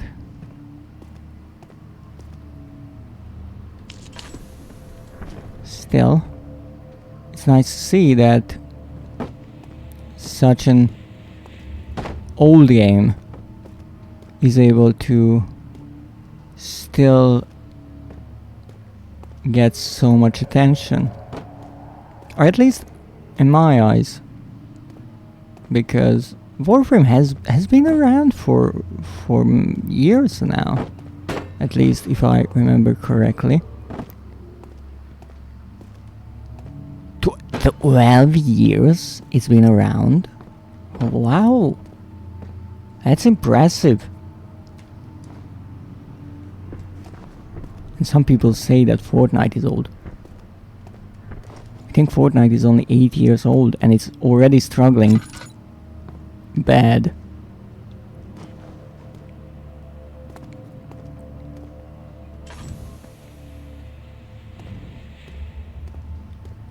Alright. That's 12 years. That would mean it started in 2013?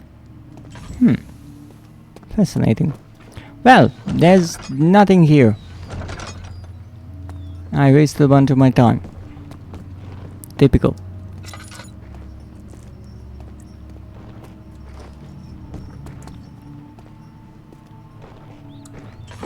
Nothing here. Good. Next. Barrel. Barrel. Barrel. Intestines. Door. The usual bloody handprint.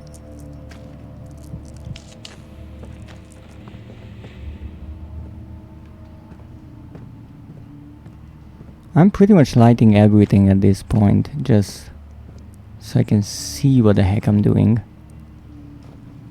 I'm still not finding what I'm looking for.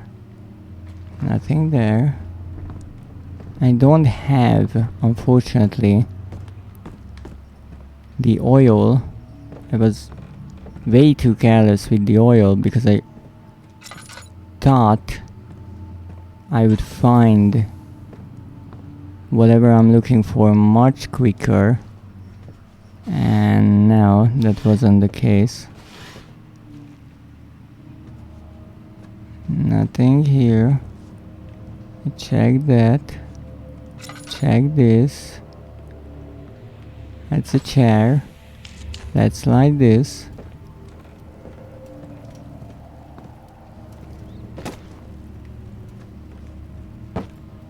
And as I mentioned, there is no manual save.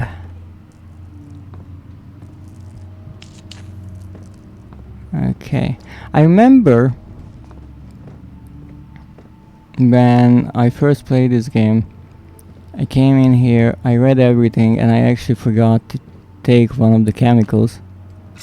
Now I have the chemicals and don't have the thing I'm looking for, of course.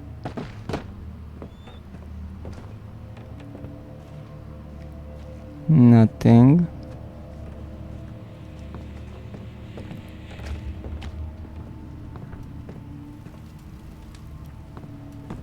Okay, so it's not here either. At least it seems.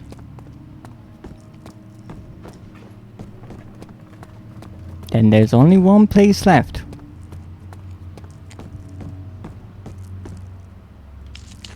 Let's start our search. Alright. Amongst the bottles. Maybe that's what I missed. Even though I think I found one next to the bottles, but that doesn't mean there isn't another one. Right?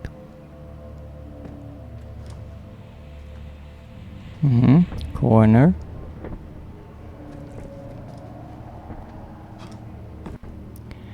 Most of the time, the developers don't put something really high up. Ow! What the heck was that?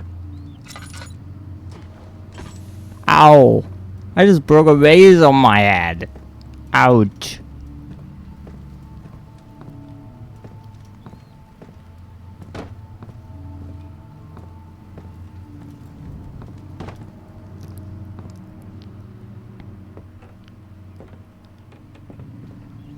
What the heck is... Oh, more wine. Of course, more wine. That's what I need.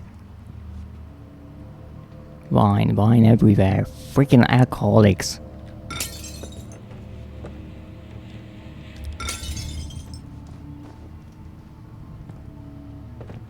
Now, do we have another light source somewhere here? Of course not.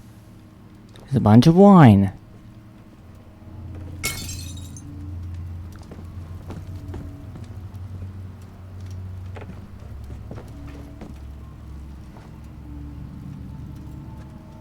Warframe is a massive MMO. I saw some people play it, and I saw Knuckles play it a few times. But given how big it is and how long it must be, I never even considered playing it. Also, it's not my kind of game. But it is fun to watch others. It has killed Halo, Destiny 1 and 2 and more. Wow. I have a love-hate relationship with it. Ooh, ooh.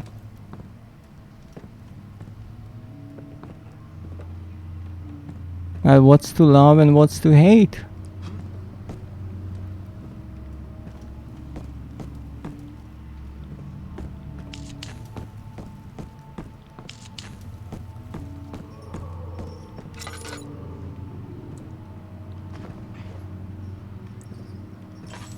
Nothing here. I barely have any oil left. Freak, yeah. This will end badly. And Halo and Destiny came after. Wow. I guess the developers managed to update it regularly and make it interesting. So the players who already played it stayed with it. And the players who might have not been happy with what the other games were offering changed to it. Destiny 1 came before PS3. Oh, I see. I don't know much about Destiny 1. I know Destiny 2 is somewhat big. Especially on PlayStation, because the developer there you are. The developer studio is owned by PlayStation, so many of the big DLCs you could get after a while as part of the PlayStation subscription. I have plenty of them actually, and I never played that game. But I did play it a bit, but not much. Not much. I once had an idea to try and get the trophies. Someone's coming. But I never got around to even check how difficult that would be. Well, we finally found the last one. The cold smelled of desert and damp musk. The pieces lay scrambled on top. Too many of them, he thought, or perhaps too few. That would be talking about the... Let's run. Ow. About the shattered pieces of the orb. 1, 2, 3, 4, 5, 6, 7, 8. Okay, we found all of them. Well, the wine cellar. Let's go to the laboratory. Well, the laboratory is a somewhat safe and smaller part. After enduring 3 days in Algeria, a sailboat was finally arranged to take him across the Mediterranean Sea to Gibraltar. Having reached British territory, it was just a matter of reserving a cabin on SS Hortensia, headed for London. Yes, as I mentioned, Daniel was sent back to London. Let me see. Okay. They listen to the players. Now, that's a really good idea if you're making a live action game. And that's actually one of those things that I think Fortnite is somewhat failing right now, because people keep saying that they don't like certain aspects of the game, and the developers are still pushing it. So yeah, don't do that if you want to have a successful game. Okay, Warframe early accused was before Destiny 1 by a whole year, 2013 versus 14, but that's early. Oh, access. Early access was Destiny 1. Oh, so it had an early access, I'm assuming on Steam. That's interesting. Okay, so we are at 19.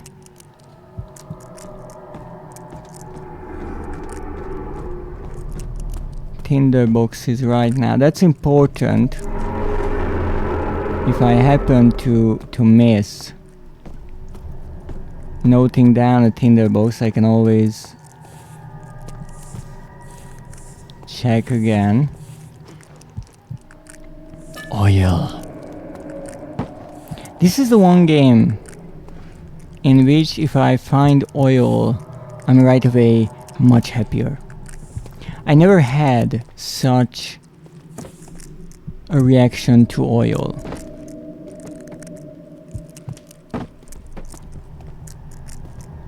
But in this game, it's so nice. So nice to have some oil. So I can actually see something.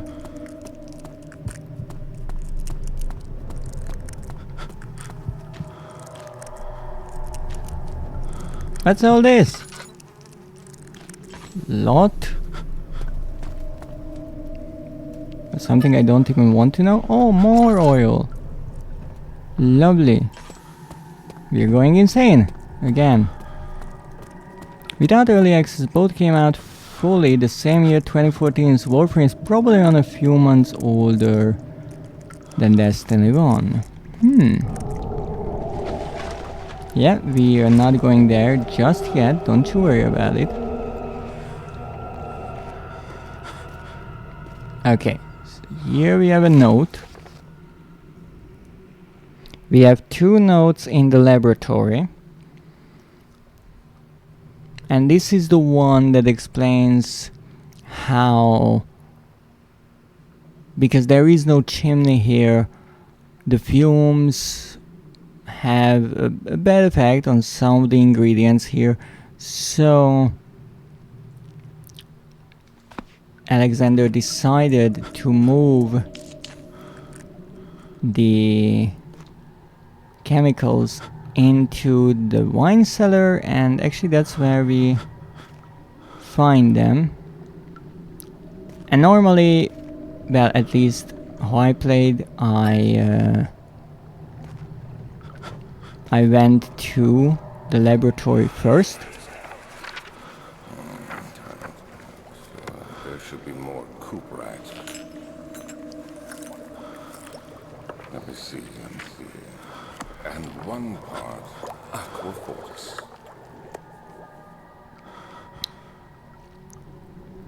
Oh, there's one. Now we are looking for 5, so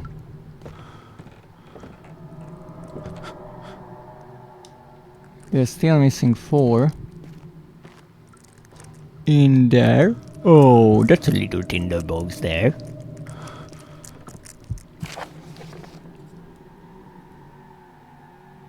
And another note, making it 2. That's good. Do I have anything to light here? Thank you.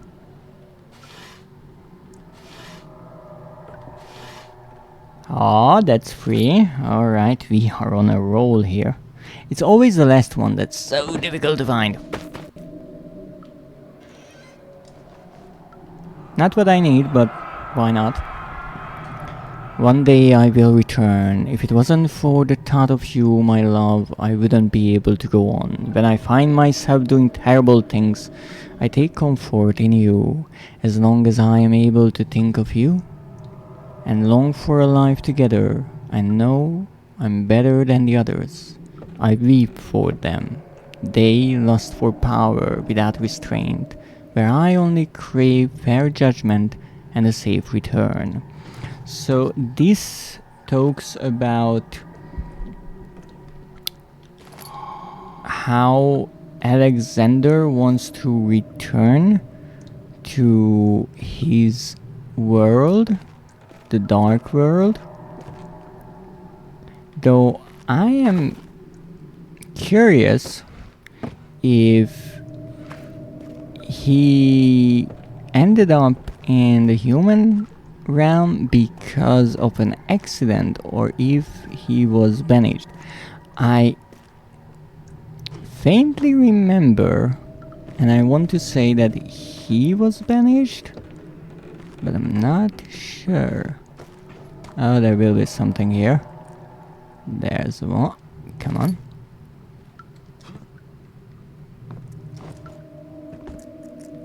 Oh, is that a chest? Yes. That's 5. We have all of them in the laboratory. Yay. And we're at 22 now. Now, let's see what we have to concoct. So first of all, we have a chemical pot. I mean a chemistry pot. It's a pot to contain mixtures of all sorts. And we shall place this underneath here. I said we shall use it here. There it is. The next is to turn this valve. Okay, maybe not. So we have these lovely chemicals. Let's see what they are. And let's learn a bit. What are these things? So we already checked one. And that would be this, aqua regia. It is a mixture of 2 acids that can dissolve gold. Good start. The second one is this. Let's see what this is. I'm no chemist, so let's see what this is. So this is calamine, a mixture of zinc oxide with a small amount of ferric oxide used in lotions and ointments. Interesting. The next one is this. How do you pronounce this?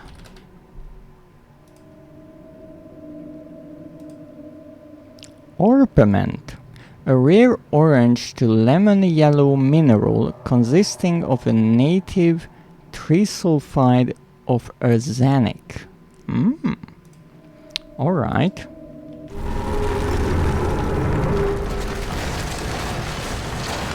Don't worry, it's alright. It's also interesting that they all have their unique places or spots in each flask. So it's not placed in them in the order in which you use them. And then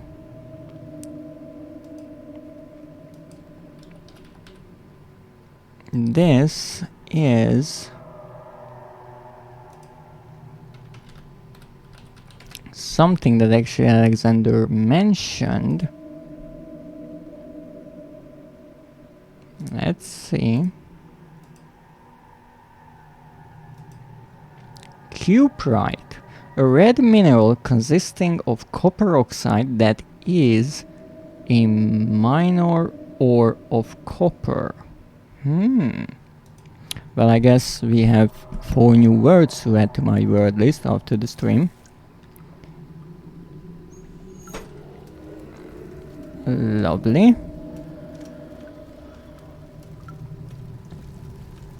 Oh, I should let them mix.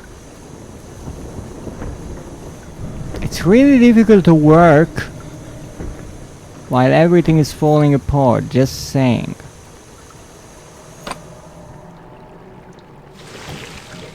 And it's distilled.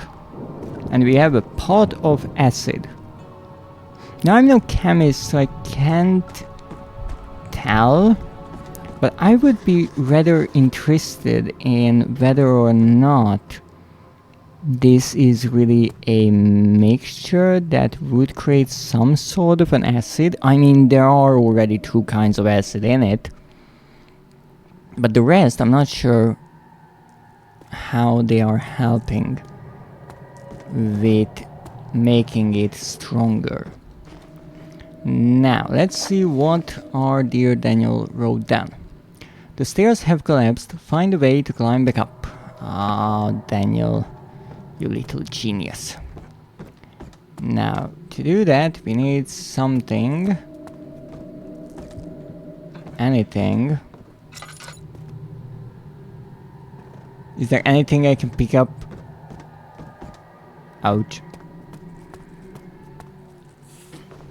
I would need something long to use as a sort of bridge. Like a wooden beam or anything. Oh, here we have something. Lovely. Yeah, this will be great. You can use objects to reach hard to get places. I think that just kind of floated there. Last time I remember I thought I got lucky by how I placed it, apparently no. It became impossible to avoid. The commotion in the streets begged for his attention. Good to know, whatever that is. Now let's check. Oh, no, let's run. And then let's check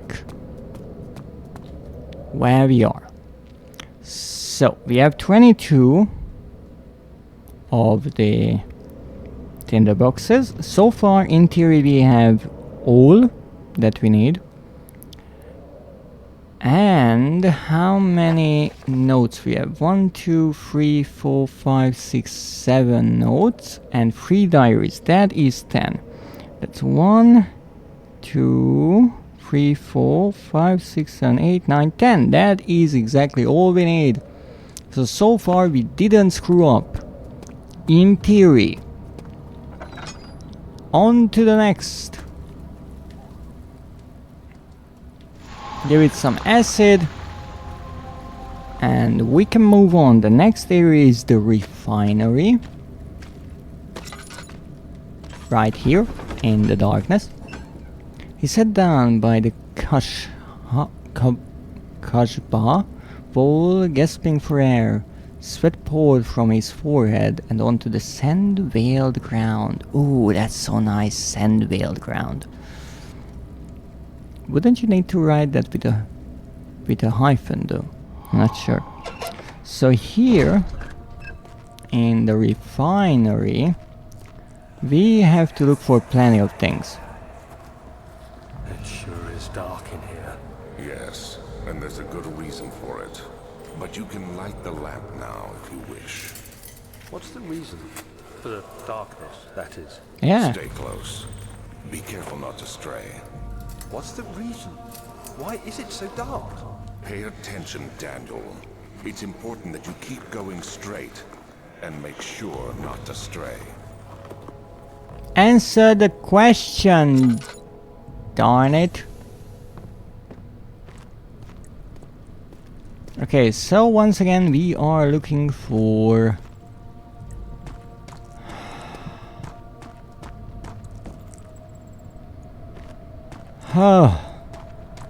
for tinderboxes, and given that I need to find 9 of them, I have a feeling this will once again take a bit of time, but that's fine. We have all the time in the world, right? Not quite, but sufficient enough.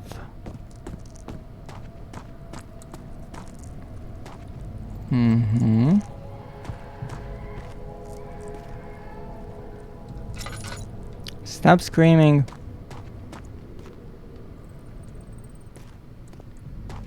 nothing here. I'll run for now. Are the servers back on? At least I hope, but whatever you're doing, enjoy your evening and thank you for joining. I greatly appreciate it. And hey, I learned some things about Warframe today. There are no enemies around the game, stop trying to scare me. It won't work. Okay, it might work.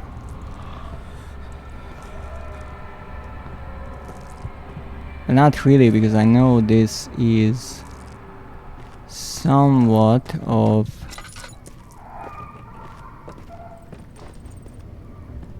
an illusion again.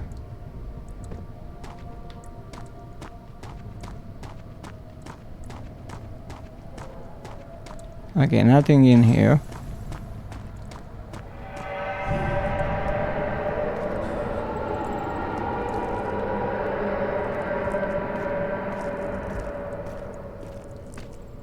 Okay, as far as I know, there is no enemy here, so let's try to look around. It will ever be so funny when one of the enemies actually decides to attack me right after I say, well, there's nothing here to worry about.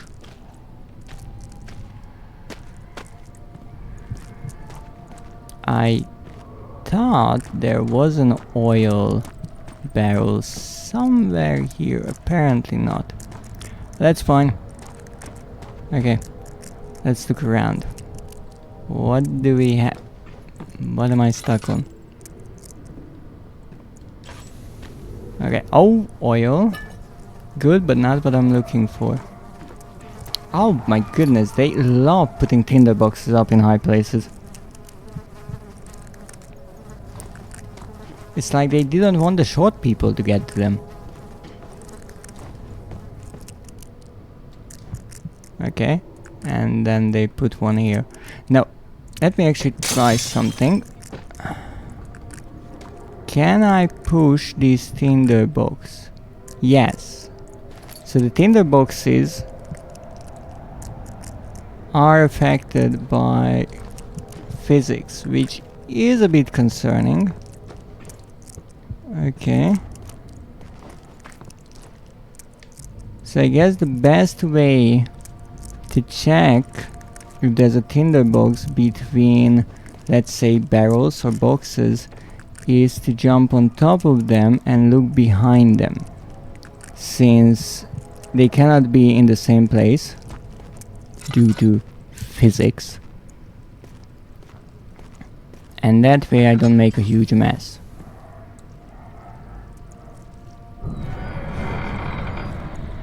I know there's nothing there. Stop it. 22nd of June, 1839. It's been more than a month since my last entry. After the event inside the underground chamber in Algeria, Professor Herbert insisted I return to England. He said he didn't want to risk forfeiting the entire expedition lest I took a turn for the worse. An excessive decision, in retrospect. But I'm glad it turned out that way. I found my journal this morning in the haphazard collection of things brought home from Africa. Next to it lay the broken stone orb wrapped in cloth. I tried to assemble it, but couldn't. The pieces wouldn't fit together, as if they weren't from the same object. Could I have imagined it all? Was there ever a complete orb?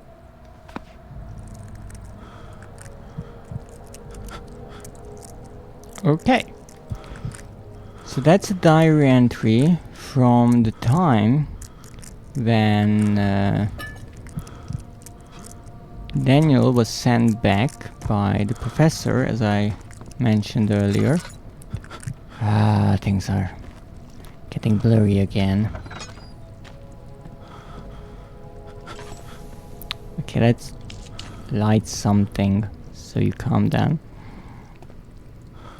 And I mean, yes, it is implied that the professor was somewhat cautious and he didn't want the entire expedition to be ruined because of Daniel, but in his own diary I think he used harsher words. And indeed there is a tinderbox in the middle of nowhere, because why not?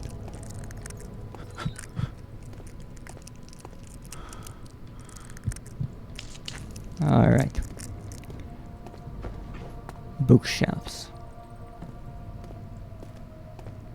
So on bookshelves you can find tinderboxes all the time. Not this time. Haha. That's a 4.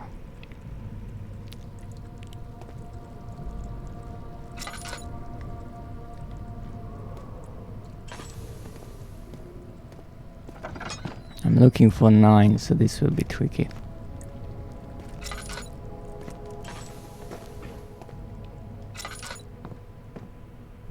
Nothing. Don't see anything here. Nothing in between.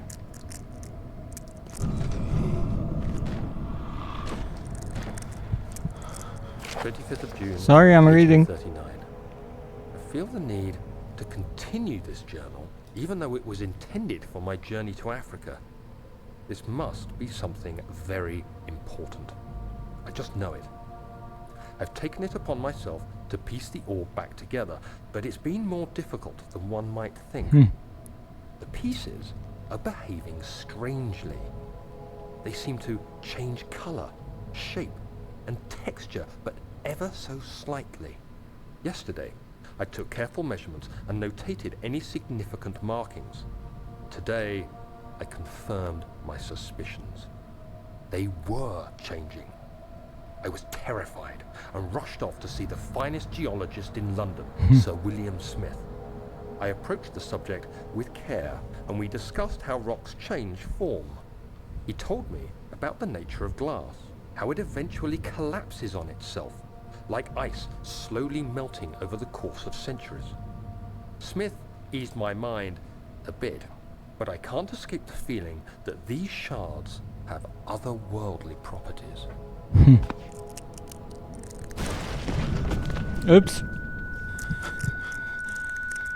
What's happening?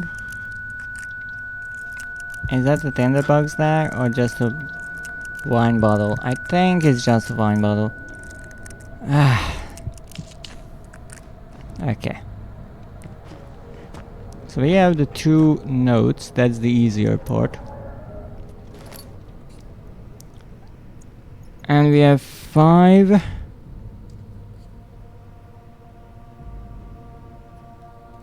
of the tinderboxes. Problem? There should be 9 of them. Yippee! Well, I feel like I'm playing prop hunt at this point. But hey, at least these props are not moving around and making weird noises. Okay, let's see. Oh, there's something there. Haha! Come on! That's 1 more tinderbox. 6. Okay, we're only missing 3. Always have to look around. It's fascinating that because of the darkness and how little the light sources can actually illuminate, it's so easy to miss checking a corner or even an entire wall, or missing a door like I did earlier, because it's so dark.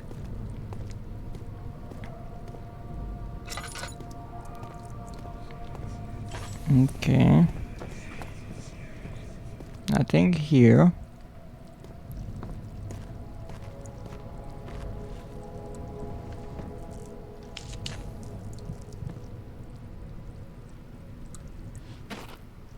I want at least one light source in every room, because then I can check things more effectively.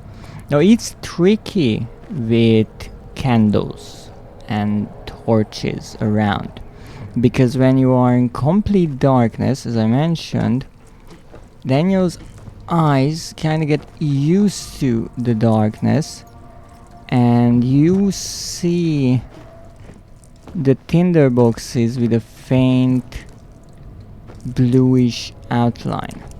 However, when you light a candle, everything turns to a yellowish brown hue. And that's the problem, because if you are looking around and you are just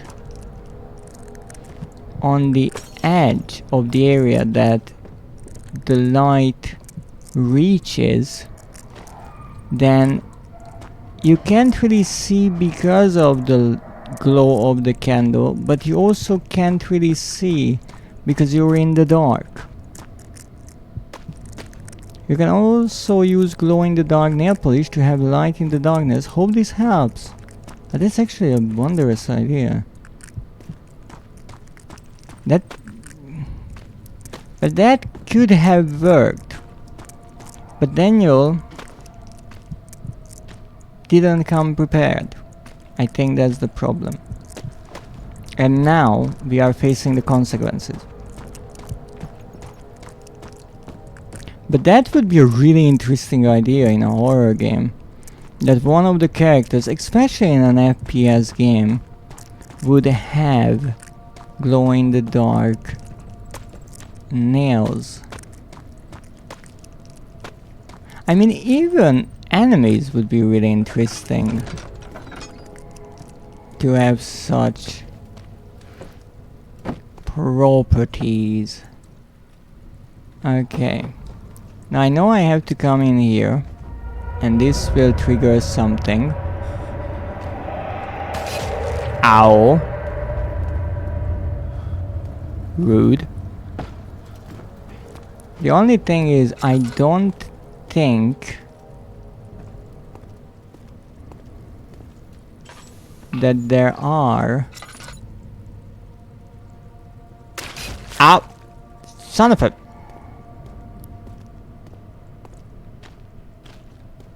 that there are 3 tinderboxes here. I'm hoping, but I don't think so. This was 7. Okay. Let's hope for the best.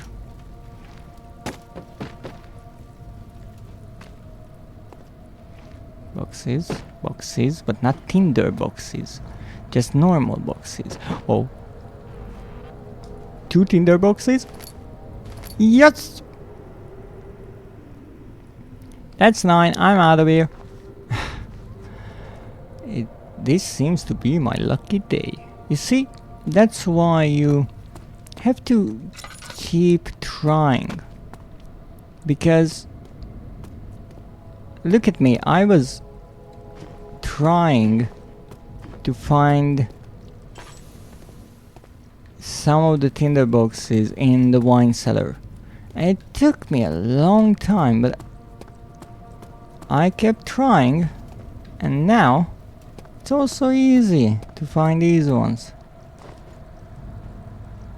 I mean, after a while, much like how I have an idea how developers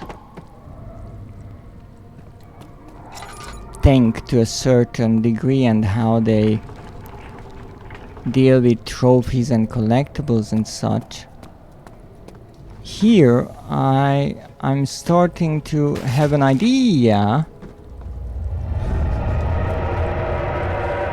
where the tinderboxes might be.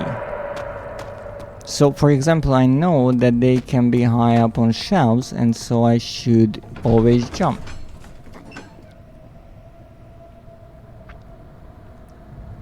Oh yes, this is the time when poor Daniel fell into the sea. That's a good question, why?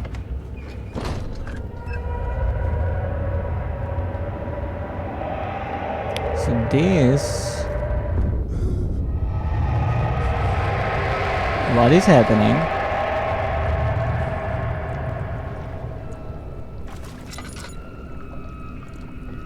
Oh yeah, this is the time when we get screwed. So here's the problem. I'm not sure what this place is called, because the next one on my list is called Back Hole. Is this the back hole? Maybe?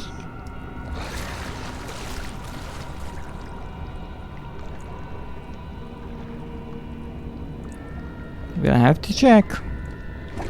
First we have to run!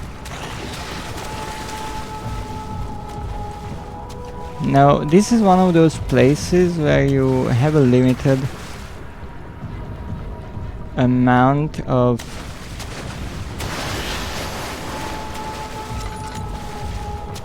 attempts, and I honestly hope they didn't hide anything here, but I will have to check. Now, if they are standing there, can I jump across? Apparently yes, so they are rather short. Good to know. Now I know what I need to do, but first I want to check places. I might die because of that, but that's what it is. They are small, yeah. It seems they are rather tiny. I never figured that. Dangerous, but small. Sounds about right. Short people can be dangerous. Oh! They can bite. I can tell you the exact height. It's canon, really? But please do. I never checked that. Yeah, wow. Oh. I check, nothing here. They're 0 centimeter tall. Wow. They're the same model of the random grunt, but invisible. And intangible. Then how can they hit me?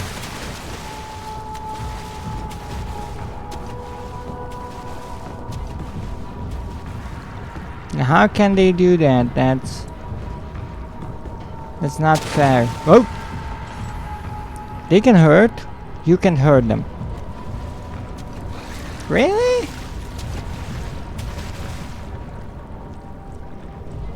That's kind of unfair, you know. But I guess that's one way to go about it.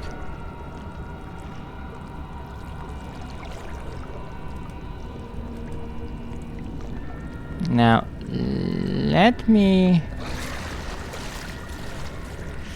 think about this. Yep, in game that's the same grunt model. It's evil flies. Yeah, something like that. So I haven't seen any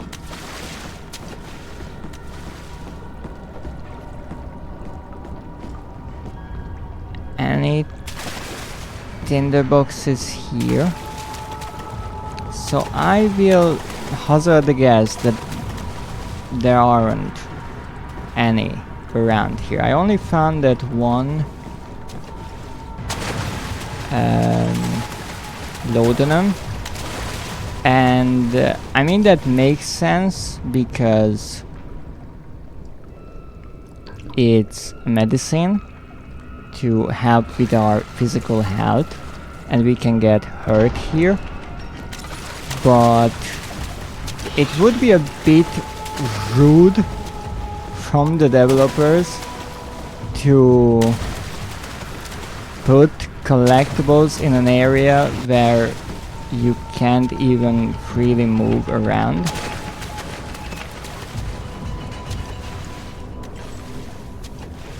So I just hope that area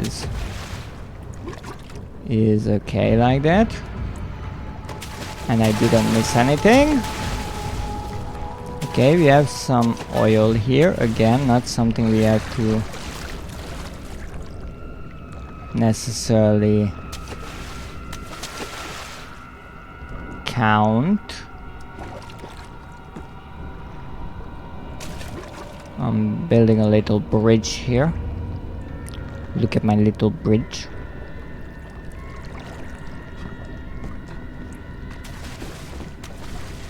Now here's my problem. You go right there, because I need to get to the other edge of this place. You go there and have a fun time.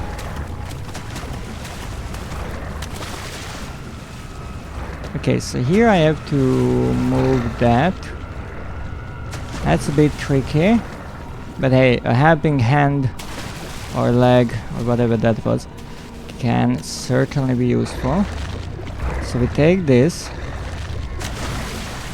throw it there, perfect throw, and then we turn this. This is something we can do in the dark, and it's really important to save on electricity and oil, mostly oil. Ow! That hurt, ya bitch. Barely conscious? Wow, they really messed me up. The wound is bleeding quite badly. What do you mean? Barely scratched me. Oh yes, we need this needle. It's a hollow needle. It will be important later on. And also it is important because we need to use it to lockpick our way out of here. Get the freak away from me. I want to check here. What's that? Oh, that's the post of the door. It's locked with a simple lock. Here you go. Archive tunnels. I'm looking for a back hole. Something large brushed against his leg, and he felt himself being dragged along by the current of the beast. That sounds dirty. I like it. Okay. So we're still halfway submerged. Lovely.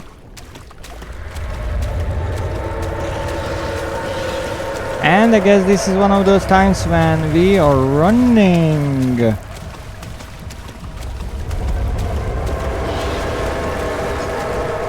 Of course, it is really important that all doors must be opened towards us. Otherwise, we might not get ourselves stuck on them. And that is unacceptable. I'm not even sure what's chasing me at this point, to be perfectly honest. But that's fine. Oh, now we reached the back hole. I mean, back hole, not hole. The back hole is a completely different thing, not in this game, not on Twitch. Now we're here. This is where we actually wanted to get to. And that's the... Okay. Subtle hints. And here's the rather infamous fountain. with interactable water. Splash, splish, splush.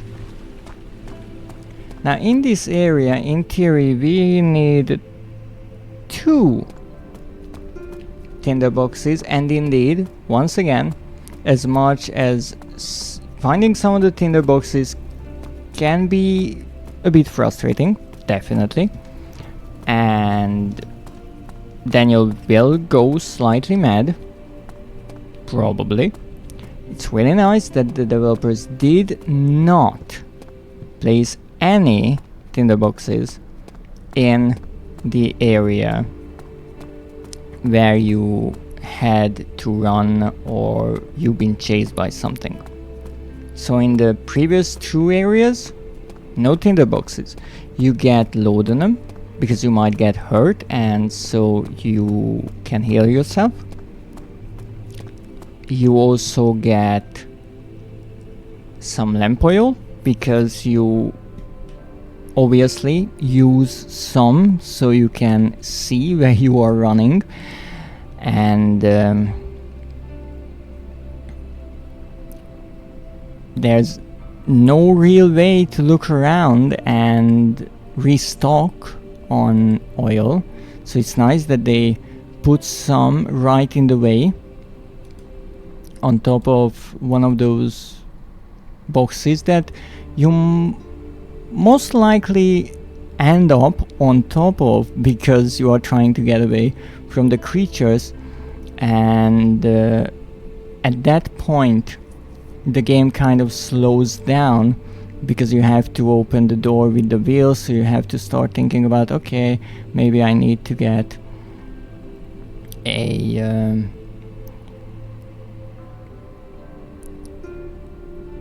box to stand on, maybe make some sort of plan, look around if you can find anything, so that's rather nice. Okay, Alexander, I'm almost sure you will say something here. Enlighten us. You have an ascending room. Will it take us to the inner sanctum? It will definitely take care of the vertical part of our journey. So, you have ridden an elevator before? Yes, the Colosseum at Regent's Park has one. It takes you to the gallery where you can view the panorama. Good. This ride might be a little longer, and in the other direction. Such a charming person, Alexander. He is. Now, we can't go there, that's the machine room. That's where we have to get to next time around. Find the key that unlocks the door leading to the machine room. And we will, but first we have to find 2 tinderboxes. And if I remember correctly, those tinderboxes are hidden somewhere here.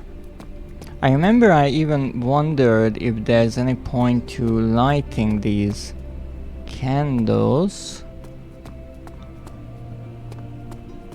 No, they are not here. Well, there must be 2 somewhere in this area. Bye everyone, thank you for joining today, and I hope you're going to have a wonderful evening. Okay, this is problematic. Now this is the entire place. This is the elevator. We can obviously try to descend. It obviously won't work. Because reasons. Find a way to start the engine that powers the elevator. Well, if you are playing in a more logical way, you get these 2 mementos in the other way around. Not the reasons. I mean, we need some reasons to explain why we're doing all this. Even though, I mean, we already have a really good reason, we need to kill someone. Yes, this is a fountain. You see, it's an art piece. So first we have this shell design, really nice, white marble, quite expensive, and then you have these wing-like structures, or almost like frozen flames to give it a sort of frame. And then you have these 2 legs, really nice for the leg fetishists. Nice touch. Now, from this, you might expect that there's a human torso following the legs underneath the water, but obviously this is a avant-garde piece. So here comes the surprise with a centipede-like statue, again with wings, because we do like wings. There. And to make it a bit bizarre, we added a baby's face to it. And obviously it has to be a fountain, so there's some water action going on. And now you can purchase this for the measly price of, let's say, $86,000. And it's vomiting on the legs. Yeah, exactly. You see, I knew right away that you would be one to understand art. So this is obviously a metaphor about many things, and mostly whatever you want it to be if you pay now the low price of $86,000. Oh, by the way, shipping is not included. I'm sure people would buy a reproduction of this fountain. Oh, definitely. Actually, we have a smaller version that you can exactly, maybe smaller, much smaller version. It's a fountain for cats, so they can drink. The little fuzzy friends absolutely love it.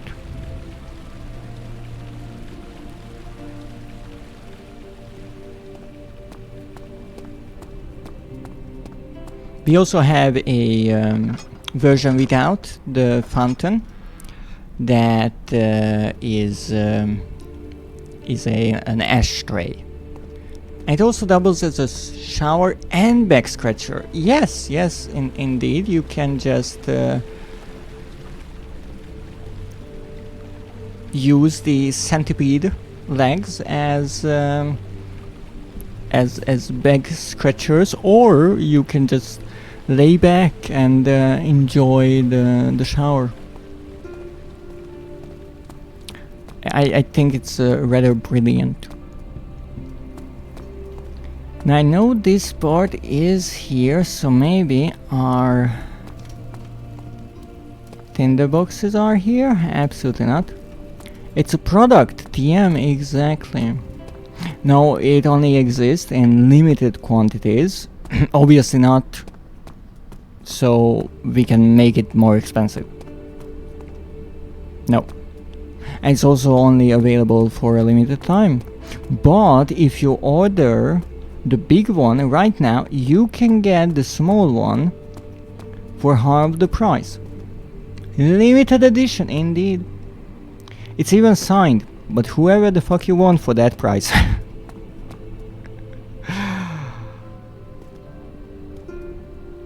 Okay.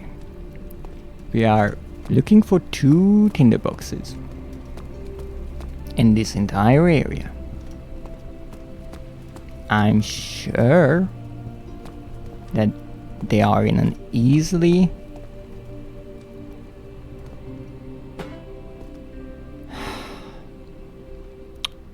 foundable spot and date. So in theory,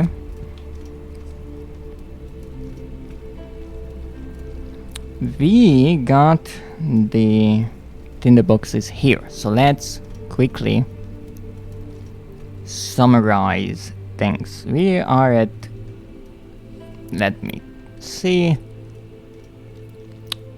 that's 10, 14, 23, 31, 36,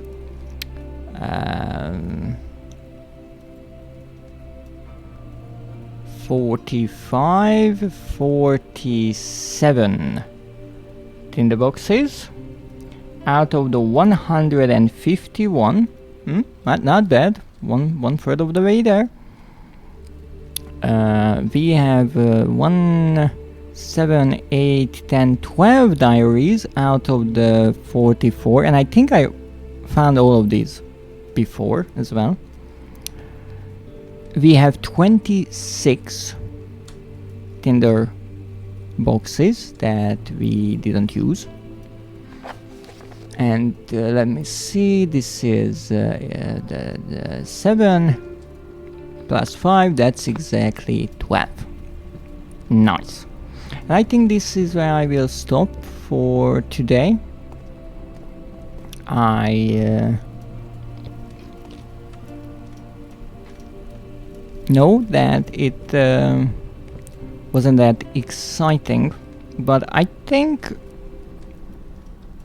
it was rather fun talking to all of my wonderful viewers and at the same time making some progress with this trophy, since just replaying the game and looking for random tinderboxes is not as exciting, but I sure do enjoy talking to all of you. So thank you so much for joining me. And no, I will have to find someone to raid. Home? Good question. I'm not sure. So let's go on Twitch and see whom shall we send all of you wonderful people to.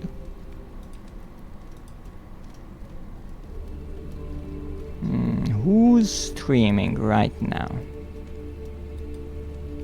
Ooh. So many streams.